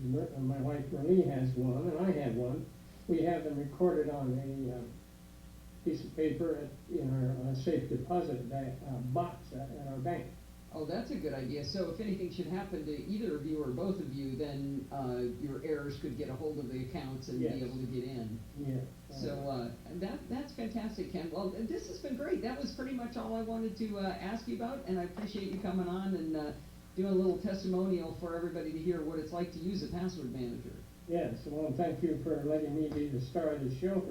I appreciate the interview. All right. So there, I'm not making this up, right? I got a testimonial from an actual human. By the way, did I sound a little mercenary there at the end saying, yeah, your heirs can get to the money, right? You know, Yeah. you bring up a very good point there that nobody likes to really talk about, which is when people die nowadays with technology, a big problem is developing is how they get into those into accounts. Yeah. So if you trust somebody with your one password, password itself, that would seem to me to solve that problem. Right, and you don't have to remember every time you make up another password to tell them where it is or anything. So yeah, that's a great point. Let's let me go. You had a whole presentation on that. Yeah, I think that's the presentation I gave last time here was about what do you do. It was called Life After Death. What do you do? Yeah, question. If you have to have a password to get to look at something, like I look up a stock, and there's nothing about me in there. There's no account or anything. I'm just looking at big charts, for instance. Uh-huh. Is there any reason that I couldn't have on all those dozens of type of things the same password? You could, but there it doesn't. It's Is there almost any harder. Not really, if you're not. But there's no. The risk is that you would accidentally do it on a site that you do have information that you don't want to protect. So with a tool like 1Password, you can have it generate passwords for you that you never even see. Now that was the single hardest part for me. Is after I switched to 1Password, I kept all the same passwords in there. Because I mean, what if I didn't have my 1Password? I needed to know what it was, and then one day I just went, yep, I'm over it. Now I don't have any idea what my Facebook password is, what my email password is. I don't know any of them, but I know where I've got them, and I can always get to them. So that's a real hard thing to get over. That hump, at least for me, was really hard. Yeah. Yeah, if you have it automatically generate though, don't you have to go to each of the sites and whatever it generates, put that information? To change them? Yeah. Yeah. We're going to get into how to get there because you can get overwhelmed by that. So let's jump away for just a second. What's that? Yeah, everybody does. It may be stored in your keychain probably, like in mail, for mail.com it's automatically. That when you launch mail, you have to type the password in? No. So let's say I'm going to gmail.com or something like that. I'm going to the web interface. I don't, but that's stored in your keychain. That's example. Apple Mail, for instance, I don't think 1Password can help you there. iCloud.com, sure it will. If it's resident on your Yeah, machine. resident locally you don't use it, right. Okay, so luckily. All right, so luckily, 1Password has a demo account because I think they like people to proselytize, so they give you a demo. So none of this is real information. So this is what it looks like. Along the left side, we've got a bunch of different categories. We can start with all items. So this is your problem of your 10,000 passwords in there that you've got to deal with. But if you store credit cards, you just go there and there's your credit cards. So you don't have to fish through. I don't have that version. Oh, okay, yeah. This software's getting better and better and better. They do charge for upgrades. So like I said, this is not the cheapest way to go, but some of these features are great. Like the fact that it uses, they call these like rich icons, I think they call it. You can put your software licenses in here. Let's look at software licenses. How many software license codes do you have floating around? You got those written on. I mean, those aren't secure. Those aren't critical, but you put them in here and you never have to remember them anymore. So if I want to install Alfred, all I do is I hover over this and you see where it says copy? I hit copy and now that's in the copy buffer and I can just paste it into the field for when I first install that software. This makes getting a new Mac really, really easy because you just go in and you're like, shoot, boom, boom, boom, you install you really fast. You're not digging around going, oh, where was that license code? It was on the box, that kind of nonsense. Luckily, we're away from a lot of that, but I also like how it uses the rich icons because sometimes I'm visual. Sometimes I just can't read the names. I just can't see it. I'm reading the list over and over and again. I can't find it. But if I see the icon, I can remember, oh, that's my Google Drive icon, because it looks like that little triangle with the colors or something like that. Does the driver's license field show a picture as an example? Let's see, driver's licenses. Yeah. No. No, But you this can. just kind of gives it, this is a place to store your driver's license number. I mean, I don't know, I've had mine since 1976, and I know that number. So that one's not something really, really useful to me. But you can see in here, it doesn't, I'm not showing you these passwords. These are not my passwords, but if I can also go here, sometimes you can't copy and paste. Sometimes the website is annoying and they don't let you just paste. You can click on here and you can hit reveal, and then it shows you there's that gigantic password you don't like. This tool will create passwords for you too. So by the way, this is not a class on how to use it. This is a class on how to convince you should try to learn to use it. So I'm not going to go through every detail of how it works. But let's say we were at, let's see, let's check logins. Let's go to, we'll go to Amazon.com. And they also have an extension. So you see this little flashlight, I think it is, and this icon, you can change what that looks like. No, it's a key. Is it a key? Yeah, see, this one doesn't work for me. I have one that looks like a little lock. I changed the icon. But when I go to, let's see, sign in, I can simply click on that key, and it goes to Amazon, and I click again, and that's that 2-click password he was talking about. Now, it didn't But log don't me. you have to- Hang on a second. So note that that's that 2-click thing he suggested. Right now, it's going to try to save the password. I'm going to say no. That's what he meant when he said 2-click. He clicks and he clicks and he's in. Once he's signed into one password. What were you saying?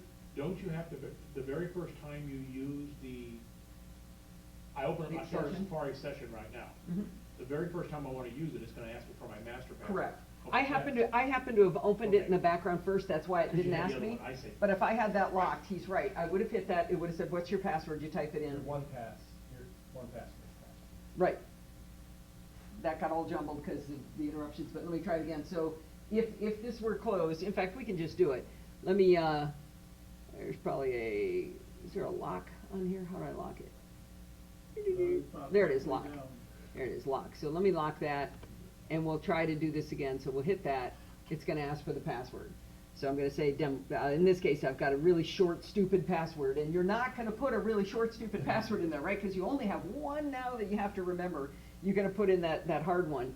So this just showed you, by the way, you can have a password generator, so you can have it create these passwords that you can never remember. You can set how hard it is, how long it is from within there. Anybody stuck on the basic usage of that there? All right, let me just make sure there's nothing else I wanted to show you in what it looks like here. So that's, you can set up favorites. Favorites are nice because on the iPhone, you'll get a favorites page. So like I have to, I go to Starbucks a lot, so I need my Starbucks password pretty often, so I put that in favorites. I've got my bank in there, I've got favorited there, and it's kind of nice to be able to get that quickly. You can put it in secure notes, just something you want to remember, that you went to the doctor, and you don't really want everybody reading about that weird wart you had removed on your head. You can probably put that in there as a secure note. Again, credit cards, I have them stored in there, and it's just so nice to just be able to go boom, and I don't have to pull the card out and figure out what the CVV number is and that in there. I used 1Password. Somebody decided to buy $16,000 worth of equipment from a hardware store in Texas last week, and so we got a new credit card, and the way I figured out where I needed to change it was I just started going through my 1Password. As I could look there and I go, yeah, it's probably stored there. I've got things like my web hosting fees, recurring payments, magazines, whatever, that go to your credit card. I was able to just go through and go, yep, and it just triggered my memory of which ones I needed to change. It wasn't hacked because of this, of course. Anything else on there? We're going to get into the security audit thing in a second, but let me go back to the presentation. All right.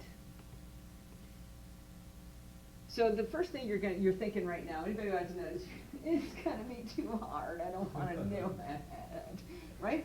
Who's thinking that? Everybody's thinking that, right? That sounds really hard. I don't want to do that. So I've got a little bit of advice. Whoops. There we go. Just start slow. This is sort of like, to me, I like to wax my car, but people say, oh, I don't have the energy to do that. Well, you know what I do? I wax the front bumper. Next next week, I'll wax the front right quarter panel. If I'm really excited, I might do the hood.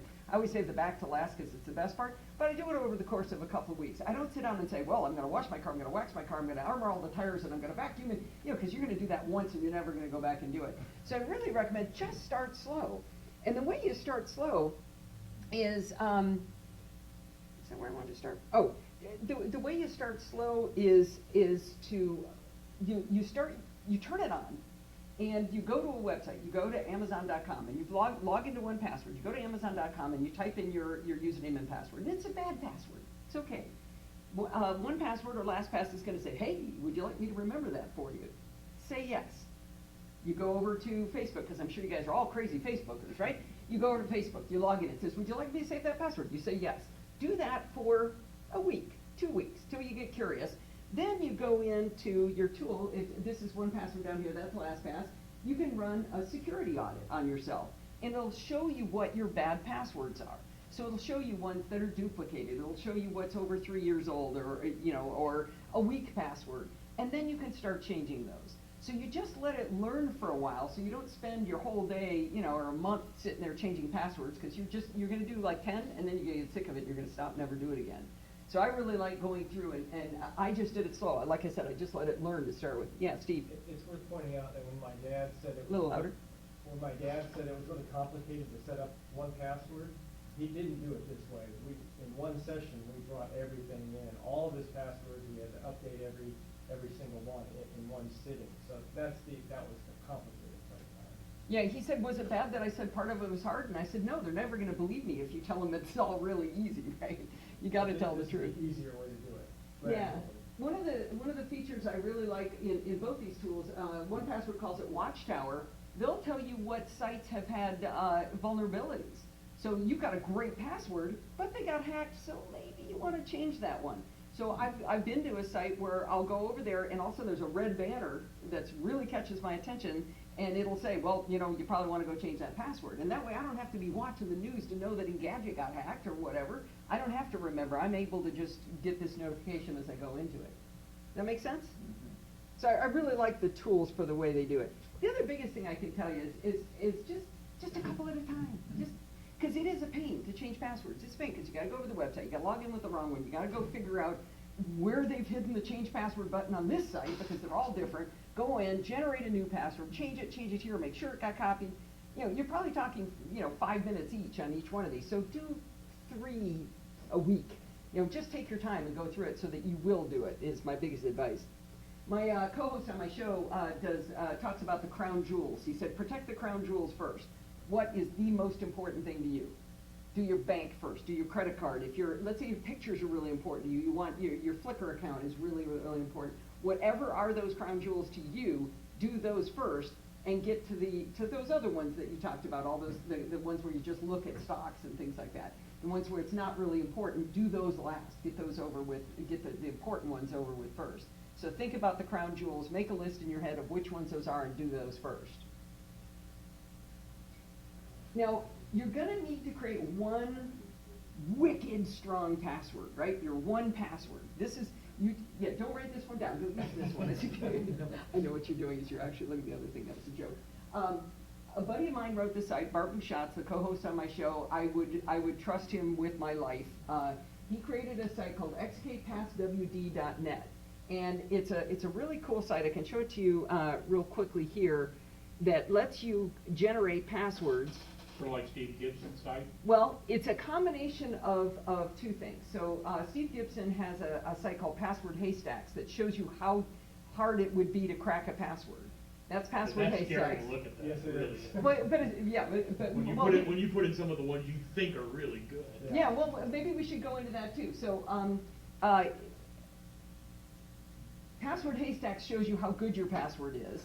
There was a cartoon I don't know if you guys have ever seen the cartoon XKCD. It's a geek cartoon where they explained a way to make a good password. And he combined the 2 ideas and he created this site.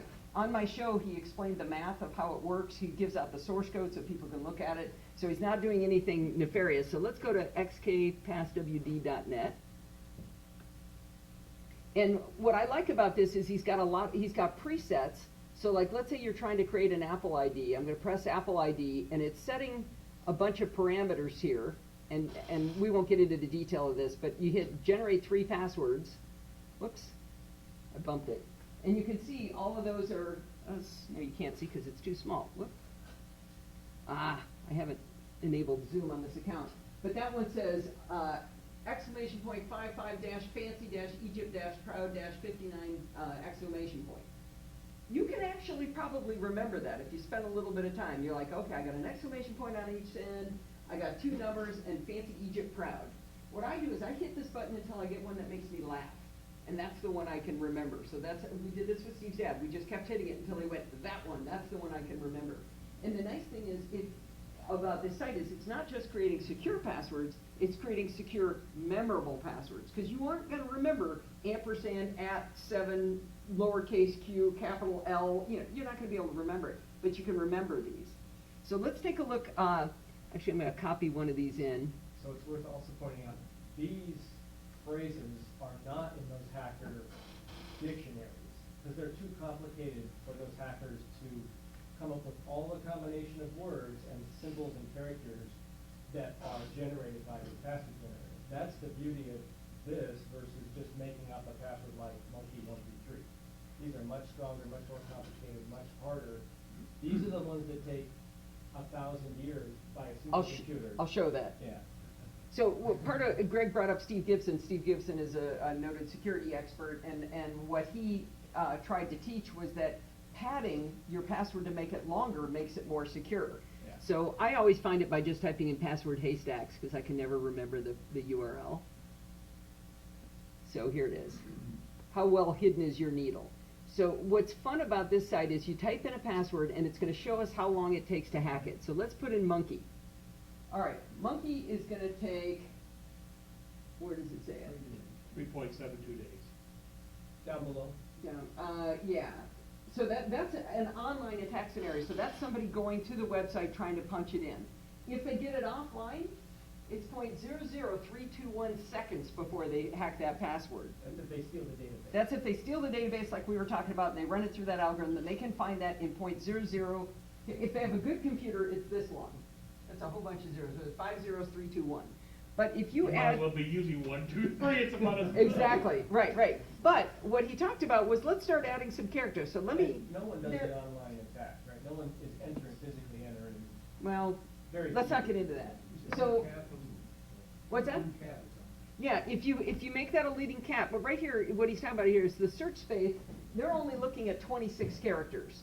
So, because there's only 26 characters in the alphabet. But if you use a capital letter, it's going to go to 52 because that's twice as many characters. So now it takes them a little bit longer. Now look, it's 0.202 seconds.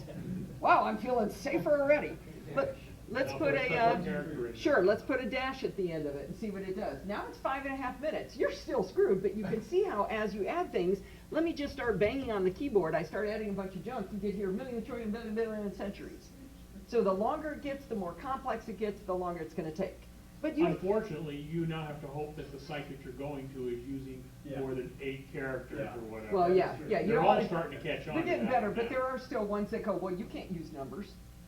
Yeah. You can't use or numbers. Special characters. So I copied that first password that Bart's site, xkpasswd.net, put in, and I just pasted it there. It's secure, it's memorable, and it will take 89.14 trillion centuries in a massive attack scenario. That's I'm dead, who cares? Right. So this is where why you want to make it long and you want to make it complex, but with this tool, xkpasswd.net, you can get a password that is going to be uncrackable in a practical sense. Now, to tell you the truth, even though I trust Bart with my life, I still go in and I have it create something and then I change it a little bit. Right? Just you guys don't know Bart. You don't know that he's not doing something with that. You don't really know. What I won't do is change it to something I can remember better, because now I'm adding my own brain in, and that's something they can crack. Because if it's human generated, it's not going to be as good. But let's say I would make, instead of having fancy big capital letters, I'd make Egypt capital letters. Or I'd make them leading caps instead of all caps, something like that. So one of the reasons, by the way, it's all caps is this was the Apple ID, and changing case is a pain on an iPhone. So he makes it all uppercase, then all lowercase, then all uppercase, because it's easier to type that. That's why he does that. Uh-oh, the dog getting bored? So I didn't want to spend too much time on this, but I would really recommend going to this site to create your one password. That's how I would create it, and that's what we did for Steve's dad. Why don't you just use any phrase of your choice? Because if you can think it and remember it, then they've got it in that dictionary. So if you can, like, people will put in the first letter of the 12 disciples. Yeah, they know that. They've got that one. If it's something you can pick up and remember, the chances of it getting hacked are higher. You might be able to come up with something they'll never hack. It's possible. But if you let this generate it, it's not human. It doesn't make any sense together, right? What do we have? Fancy Egypt, something else? Well, and the characters and numbers. So Right. The thing is though, every time I put in my one password, I use it, I go back, I go to another site, it wants my one password again. How do you make that? On what device? I got On your iPhone, iPad, or on your Mac? I don't remember. It's a real quick, easy answer. There's a timeout you can set of how long it remembers. So I've got mine set to like 15 minutes, so it Yeah. doesn't happen every time. But this whole thing here, you've got that up here? My one long password, yeah, because I have to type it in all the time. Okay. Mine is however long that was. I mean, it's not that bad. I don't actually do everything Bart says. I use four character words. It's still hundreds of thousands of centuries, so I think I'm okay. I'm not. And if trillion you centuries. use the plugin, the little option that she had there in Safari or Chrome or whatever, works on all the browsers. Once you put it in, it's good for that session, as I Well, recall. no, So you can still whatever set the your timeout. timeout is You set. can still set the So I timeout, wouldn't that's set right. it to never time out, Yeah, because you might then leave anybody that walks up to open your by mistake, computer, that's right. yeah. And So, on- 15 minutes. And on iOS devices, if you have Touch ID, that's all it takes to open up. Yeah, that's. Yeah, I wish they'd add that to, I now wish they would add that to Macs. Yes. Yeah, really. Actually, that might be a good spot to jump over to, QuickTime. And the main reason to get a new phone is Touch ID. So let me unlock my phone. Come on, I gotta wake it up, there we go. All right, so I just unlocked my phone with my Touch ID. Right there, worth the price of admission. I would get a new phone just for Touch ID. Now, I had trouble finding, I am noticing there's a camera there. I had trouble finding an app that, well, actually, let me try to show you what would happen here. If I want to go to a website, and that's not the website I wanted to go to. I had it set up, where is it? Oh, come on. I screwed around on my phone after I left the house. I wasn't supposed to do that. Okay. If I go to facebook.com and I go to log in, do you see this button down here at the bottom with the little, okay, you can't You turn. turn the phone sideways there. Okay, how do I not turn, okay. See that button right there? The share sheet. So that share sheet button, when I tap that, one of my options is gonna be one password, and LastPassword's the same way. If I tap that, it'll ask me for Never my. dawned on me that existed in there. I didn't know that existed Neither did I. either. Never And- dawned on me. I forget. I know it, and I forget it, and then I learn it again, and then I forget it again. Instead, I've which been is- manually opening up one Okay, well, password I'm gonna and show. copying it and I'm pasting it. but I'm gonna Yeah. show you that, so don't ruin my story yet, to those who haven't seen it. So, if I hit one password right now, it's gonna show you my credit card numbers. I don't know why it's doing this, but it puts the autofill for this site, so it knows I'm looking at Facebook. It has that, but it also shows my 3 credit cards, the first and last 4 digits. So, we decided not to show you that today. We're funny that way. But normally, you would just hit that button, you give it your Touch ID, you give it your thumbprint, and you're in, and you'd be done. So we're gonna do it a little bit harder way. A lot of times you're going to an app, so let's go to the Facebook app. If I go to the Facebook app, I can't use the share sheets to get to, oh, it logged me in again. Maybe I screwed around in the car on the way out. Okay, we'll log out. Okay, so I want to log in here. I'm going to say I want to log in. I'm going to tap on myself. Oh, no, that's right, that's right. I spent 10 minutes finding something that wouldn't auto-log me in. Dropbox, there we go. That's what I'm going to do. So here we go to Dropbox. I'm going to hit sign in. Now this is the way Greg was talking about. Oh, it does have a 1Password button. I'm not going to hit the 1Password button, but it looks like it would let me do that. What I could do, without showing you all my passwords, is I can go back here. I can tap on 1Password. I'm going to give it my Touch ID. And I can look at my vaults and look at my favorites. I can see what my different things we want at Dropbox. And I can hit here, and I'm going to copy it. Double tap and go back to Dropbox, and my email address, I've got a shortcut for it if I type it correctly. And I can tap here and hit paste. Whoops, thank you. And I'll hit sign in. So that's the old-fashioned way Greg was talking about, was that you can always do it that way, but on some apps, like Dropbox actually had that little icon there, you can enter it directly there. You can just hit your thumbprint to get in. Any questions on, again, this is not a class on how to use it, it's just to show you how you do it instead of having to remember. Yeah? When you have the iOS version of 1Password, Uh-huh. does it automatically drag the stuff over from your computer? Does it automatically bring it, only if you choose to store it in the cloud. So the place you can store, again, your choice. If you don't want to do that, actually, No, you have to enable it. No, but there's a way, I know my friend Dorothy is crazy paranoid, and she does stuff over her home network. I'm trying to remember how she does that. Where but you can sync without going to the cloud? Yeah, I'm trying to remember, but, so I keep mine in Dropbox, and it's, remember, it's an encrypted ball with that one password that's gonna take 100 trillion centuries to crack it open. And then all of my Macs have access to it, and all of my iOS devices. If you don't want that, if that makes you queasy, don't do it. Ken didn't do it. Ken has it on his Mac. He has it nowhere else. But that also means that sitting at your iPad right now, you can't log in. He doesn't have any iOS device. I know, but he wouldn't do it if he did. Yeah. He wouldn't do it if You know he what I did. end up using this thing more than anything else, is I get home and I take the keys and the wallet and all the crap from the day and put it in a spot that hopefully I'll remember where it is the next day, right? So over 20 some odd years, I've got used to put it in the same spot. On that site that measures your. Then I'll sit in front of the computer and I'll be doing something, I'll be going to Amazon or wherever I'm going to, and I'll decide I wanna buy something. Now I had to get up out of the chair, boy, can't you tell I really put effort into that. Get up out of the chair, walk over, get my wallet, cause that's got the credit card in it. It's so Right. much easier just to open it up and Just copy and open it up, paste it out of that. Yeah. I use it So more for that than anything he was else. asking a question here. So, yeah, it's grc.com. That's Gibson Research. grc.com/. Yeah, if you just go to Gibson Research, he's got a link to paste that. We just talking, he can't hear me. Sorry. Yeah, Has to we be have to do charged. that to him all the Okay. time. Okay, good. So it's expected behavior to yell at the guy who invited me here? Good.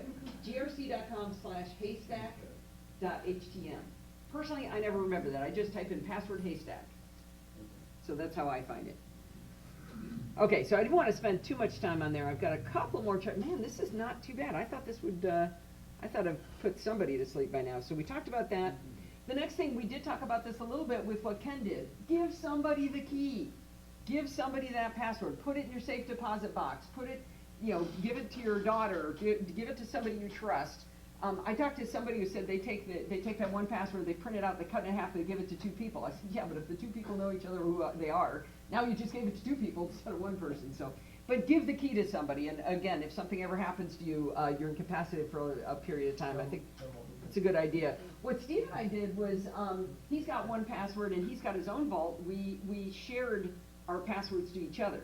So if something happens to me, in his is my one password and mine is his one password.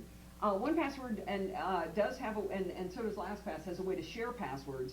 So for example, we share a credit card, we have that in our shared vault. And I'd love to show it to you, except I don't want to show you my credit card. So you can have several vaults, and it's a little bit of a pain to switch between them, but it works. It's better than other options. So 1Password is $50. Last I checked, I should have double checked the prices. And for iOS, there's a free version, but there's a $10 Pro version. And AgileBits is the company. And LastPass has some free options, a premium option for $12 a year. They just recently changed how it works on iOS. I get lost. Again, much cheaper, less polished, but it works great too. Definitely better than the little scribbled notebook or using Monkey for all of your passwords.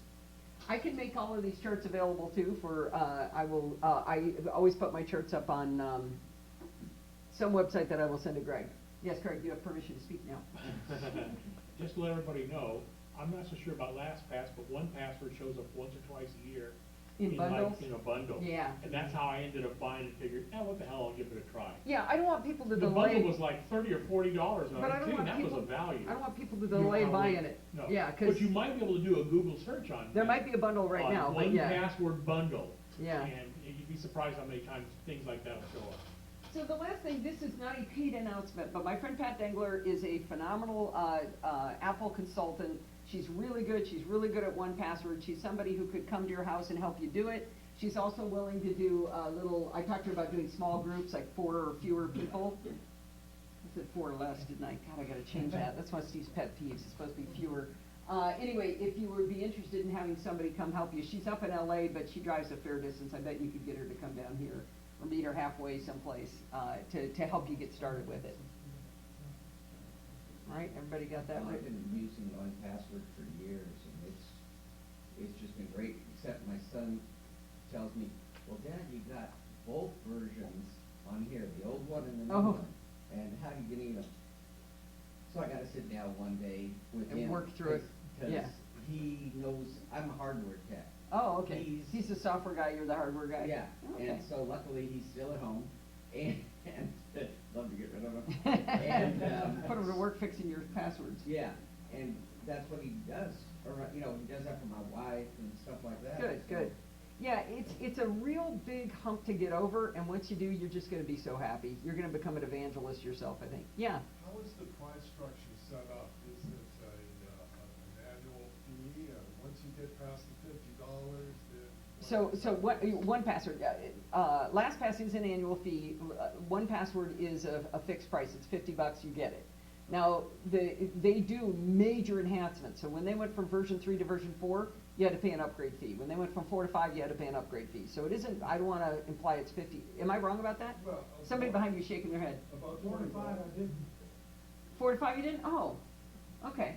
And you don't have They to. are you don't very, have to upgrade. yeah, you don't have to upgrade. They are very Which generous brings us in like their. $20 or something like that, or whatever, right? They are very generous in their upgrades. I bought through a bundle a single person a version of version 4. When I did the upgrade to version 5, I went to a family pack, and I think it cost me like $20. So I got the new version, and I got it for my family. So the pricing was really nice. They're like 5 people, something like that. All right, so now the most important thing to write down is an ad for my show. I do a podcast. Boy, Mac is dark on that. The Silicast Mac podcast, hosted at podfeet.com. It's an audio show that comes out every single week on Sunday nights at about 6 or 7 o'clock, depending on whether I make any mistakes in the production or not. I love questions. I love dumb questions in particular. I don't like the hard ones so much. I like dumb questions better because then You I can haven't maybe posted answer that them. quickly? What's that? I thought you did the show around 3 in the afternoon. No, so I do the show live at 5 o'clock, and I finish at 6, and if I'm really on fire, I might get it done by 6:15, I might get it uploaded. Sometimes I stop and have dinner first, depending on whether the barbecue was fired up early or not by my husband, my support staff here. But I have a segment called Dumb Question Corner, where I like to answer dumb questions, and it's kind of fun when you just lean in and call it a dumb question, because then people are like, oh, I got a dumb question, instead of feeling stupid, you're asking a dumb question. But sometimes I get them where it's like, well, I flashed my BIOS and I got a FTP error on the server that, that's not the kind of questions I want to answer. I want so how do I set 1Password to not log me out all the time? It's in here somewhere, I'm sure. I do a lot of tutorials too on my website where I teach how to use stuff.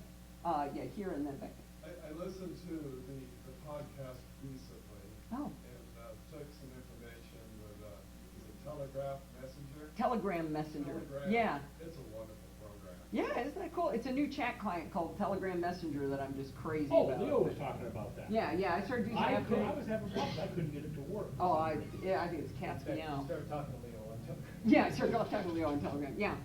Okay, I have 1Password, I have some passwords in there, there are little shortcuts, like on my bank, The short ones? Uh-huh. it's a short one. If I change in 1Password, do I You definitely have to change it on the website first, change on the website first and then put it in 1Password. Or you can use 1Password to generate you a new password, and then you paste that over into the website. But you absolutely, 1Password doesn't magically know what's going on there. It has to be from that side towards 1Password. That's a great question, yeah. Anybody fall asleep? Nope. Almost everybody's awake, yeah? We're just taking One last notes. question. I use 1Password, but I don't let 1Password generate my passwords. What I do is I create a password that'll change, part of it will change, point to where I'm going, Mm-hmm. and I put a dash in there, and then a capital letter, and then the rest of it, about 8 or 9 characters, will be the same. But that single password for over 2 centuries sort of tough crack. Yeah, so I used to do the very same thing. I have a little. I think I do for my iPad or iPhone, which I don't have the iOS version. So, I don't know if everybody could hear that, but he's got an algorithm basically, where he's got the name of the site and some other stuff that he puts on there, that this stuff is always the same, but this changes by where he is. That does work from an offline cracking scenario, computer crunching away looking for it. What it doesn't save you from is social engineering, where you just happen to let somebody see your password at Pizza Hut is I love Pizza Hut, and now they know that your bank is I love Bank of America. So you may have let them see a silly password you don't care about, but now they know what that is. And if they ever do get that algorithm, it's really obvious what it is. So there isn't any, it isn't more secure. And once you get in the habit of using 1Password, it's better to just let it run. Now I use another tool that when it gets up to the snuff that it's easy to explain, I'll show it to you. It's also from my friend Bart, to generate passwords on the fly that at least I can type in, that are a little easier to type than the gobbledygook that you're going to get from 1Password. But I would really try to wean yourself off of doing that. I did that because I still felt I needed to know what they were. And then once I got over that, it's just, I don't know what they are. I don't even know. They're always there. They're always with me. So it's not, it's sort of like you're ahead of the guy with the monkey password. You're ahead of the guy with a little bit complex. You've got a complex password, but you're not, your game isn't up as high as it could be. But you're definitely not in bad shape. That's not the worst thing in the world. Oh, Allison? Yeah.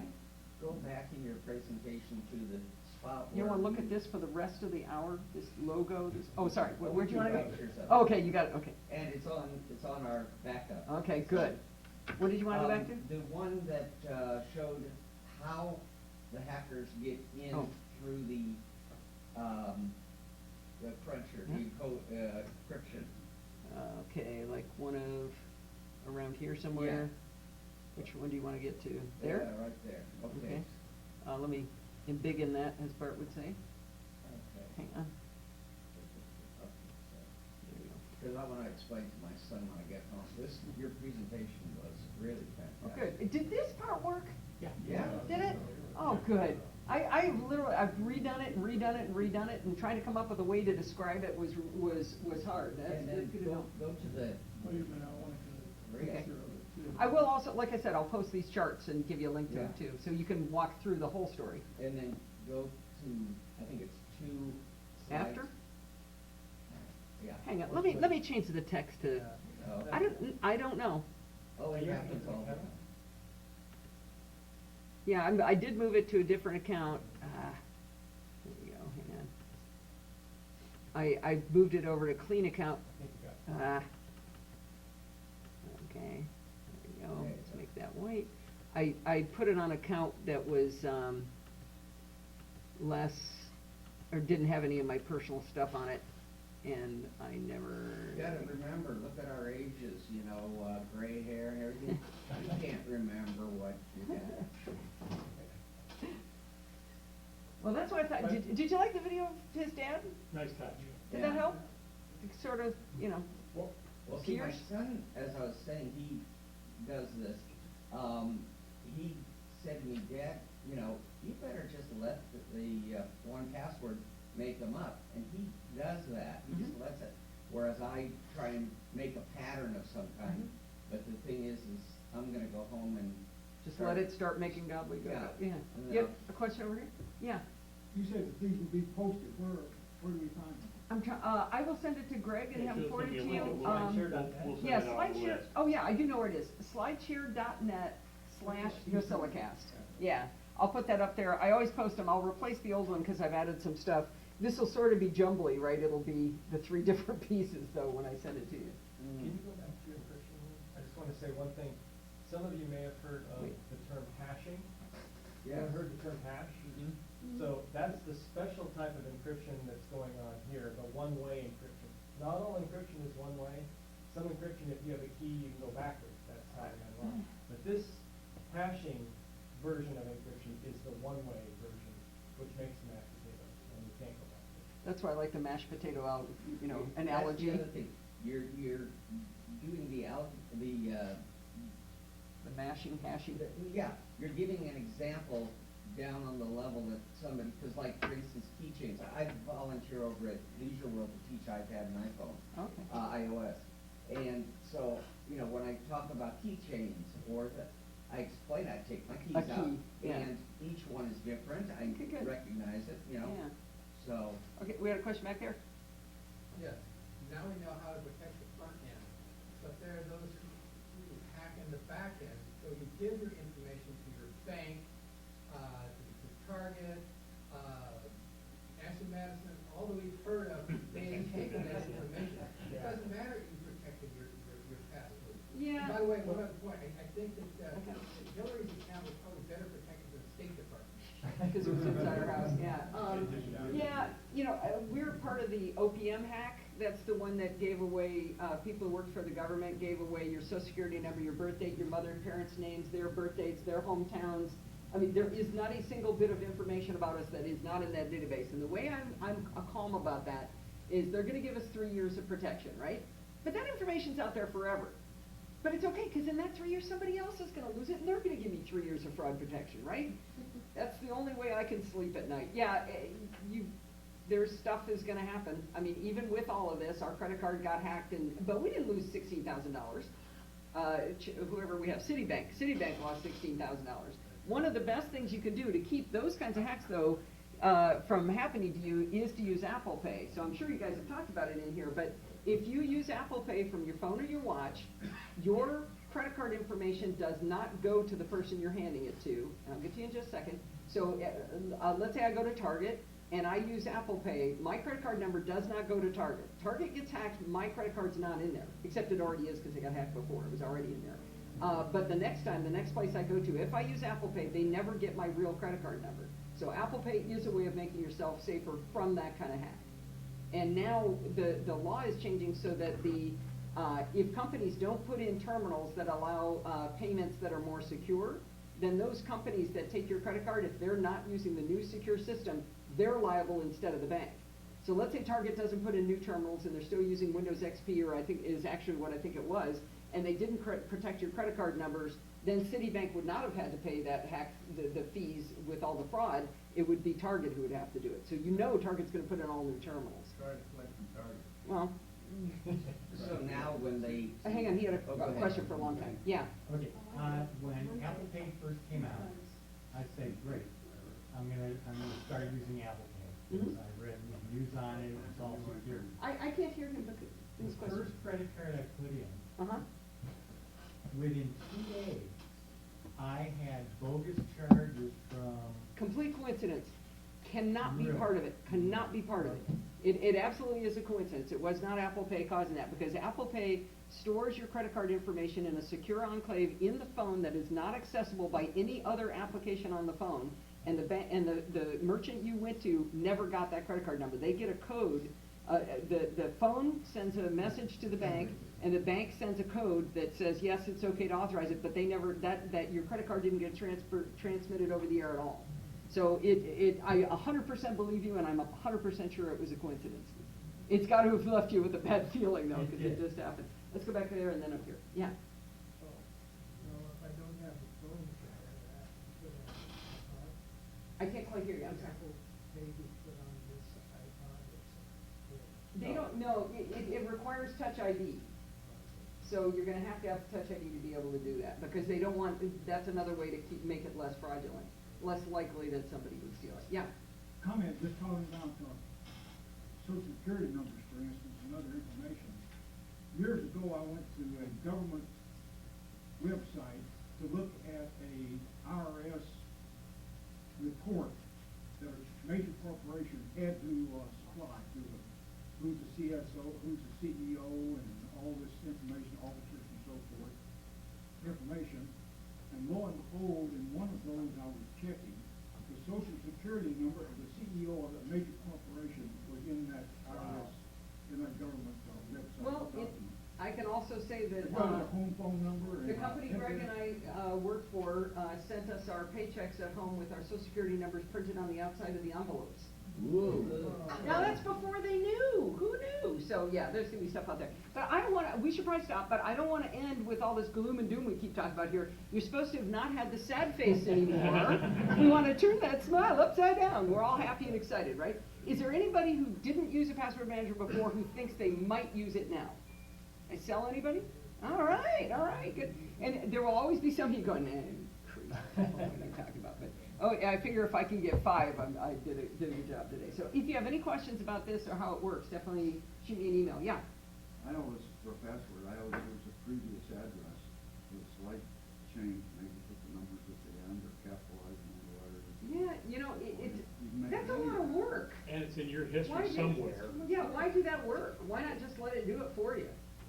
Yeah, I'm gonna it go just- home and just- do it. Push the button. I actually use this thing that Bart built that I am gonna teach sometime when he gets it. He's got it almost to the point where it's user-friendly, but not quite. Where I pull down from the Apple key into this, or the name of the app I'm in, and I hit service, and it creates a password for me, and then it goes ding, and I know I've copied it, and I hit paste, and I never see it.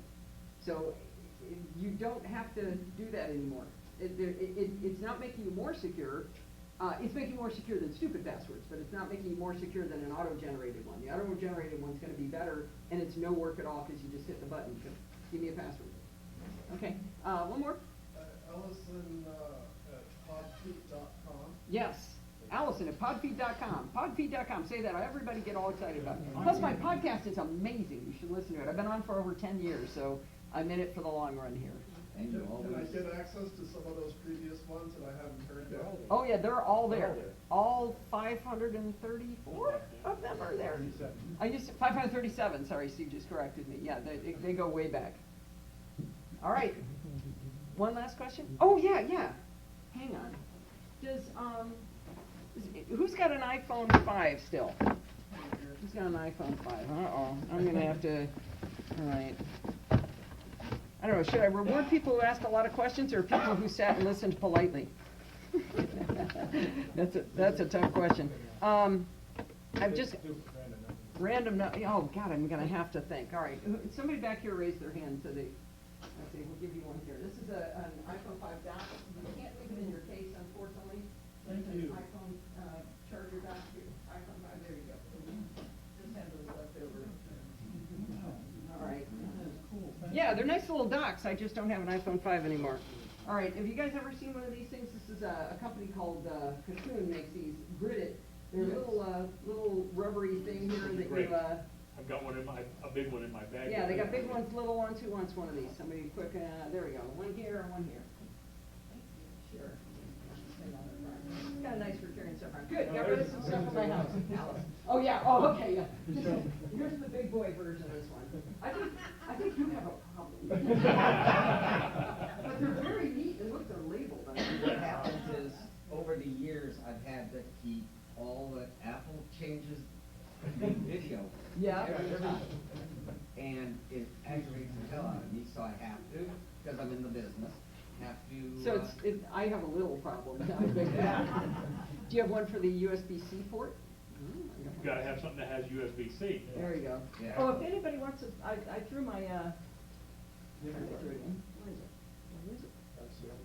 I guess I lied. Oh, yeah. I was gonna throw my MacBook in, but I didn't. All right, thank you very much. I kept you longer than I said. What's that? Cards. Oh, cards. Did I bring business cards? Yes. Anybody wants my card? I've got cards up here. Quick question, can you answer a question or two about photos, what your feeling is about the new photos? Sure. Just want a general I mean, sense of photos? you mentioned something on the iOS Today from that was on last Monday, that you've got about 50,000 images in your photos library? Yeah, I started, I was an Aperture user, so I was kind of a high-end photo user. I wasn't using iPhoto. But when photos came out, I realized I really do take snapshots. I'm just really good at cropping and a little bit of editing. So I moved my 350 gigabyte 350 gigabyte library into Photos. I have every single photo I have ever taken on my iPad and on my iPhone. So I am using it. I like the tools. There's some stuff missing, but you know, for a 1.0 product, I think it's doing really well. I have a lot of fun with it. This is what Greg is talking about that I did. One of the things people worry about is that it's going to fill up their phone or their iPad. So I've got a 350 gigabyte photo library, but these photos only take up 15 gig on here. So they're literally all here. Find anything. Goes back to 2000. Oh, it's sorted by years. I'm kind of anal. I'm kind of like this guy with his little organized stuff. I have folders. I have folders for every year, and then for quarter, and then within it I name the albums, so I know I can search for Cancun, and it'll find all my Cancun pictures from whatever year that was. By the way, a new feature in iOS 9, you'll actually, depending on however you got them, you'll actually be able to tell Siri, get me all photos taken on September 15th, That'd be nice. 2011. Yeah, but the problem is I never remember what The year. date I'm would be, yeah. Honey, But what you year can did we say go to Cancun? all photos that have I got don't know. Greg in it, as an example. Yeah, and luckily I label my photos. I thought I could find a picture of Greg.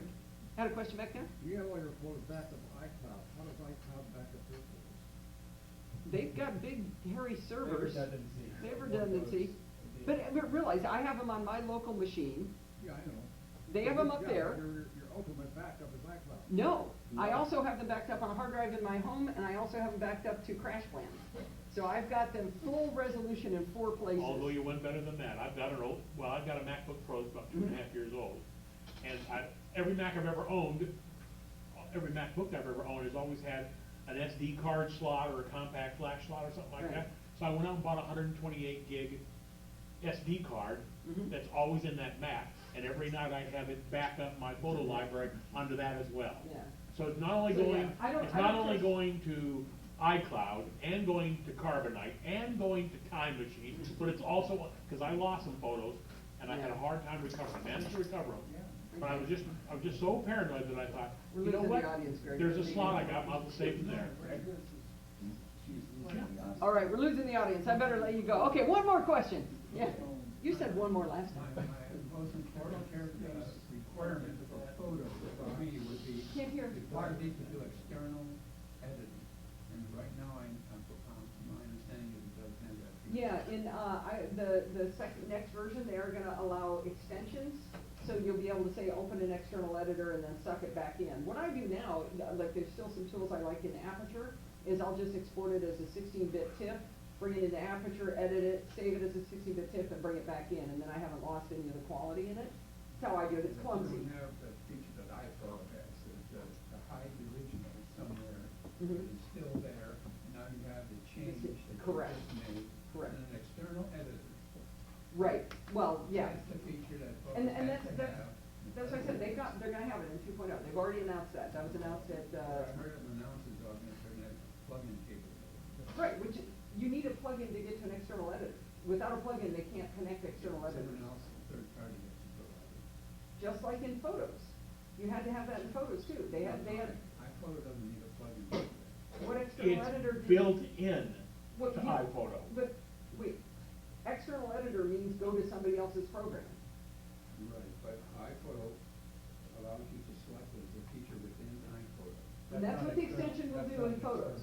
So in iPhoto, you clicked on it, you said open an external editor. In Photos, you'll say open an external editor. In both cases, somebody has to write that external editor.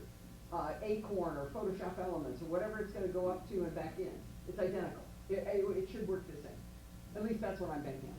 Point out that there are more features in photos. Oh, there are a lot more features in Photos than there are in iPhoto.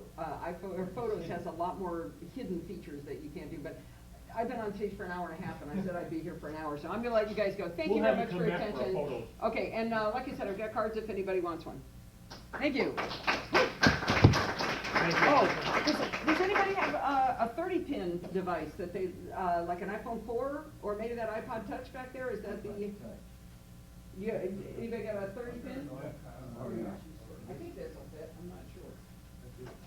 Sure. Is this yours? No, because it's got, is that yours fitting in? It said not. Is that that might work. You better try it. It's a dock. Yeah, it's a 60 charge. Yeah, all right. Thank you, everybody. I'm really leaving. Alice, Thank you I very have much. one question. Okay, why don't you come How up and many ask cups me? of coffee have you had today? This is a normal state. I don't know. Yeah, that's normal, that's right, she hasn't changed it. I mean, she's wonderful, good-hearted person, but. With a lot of energy. You know Some what's people worse? listen to our podcast at 2 times Yeah, speed. people listen to me at 2x. If you can believe that. Really?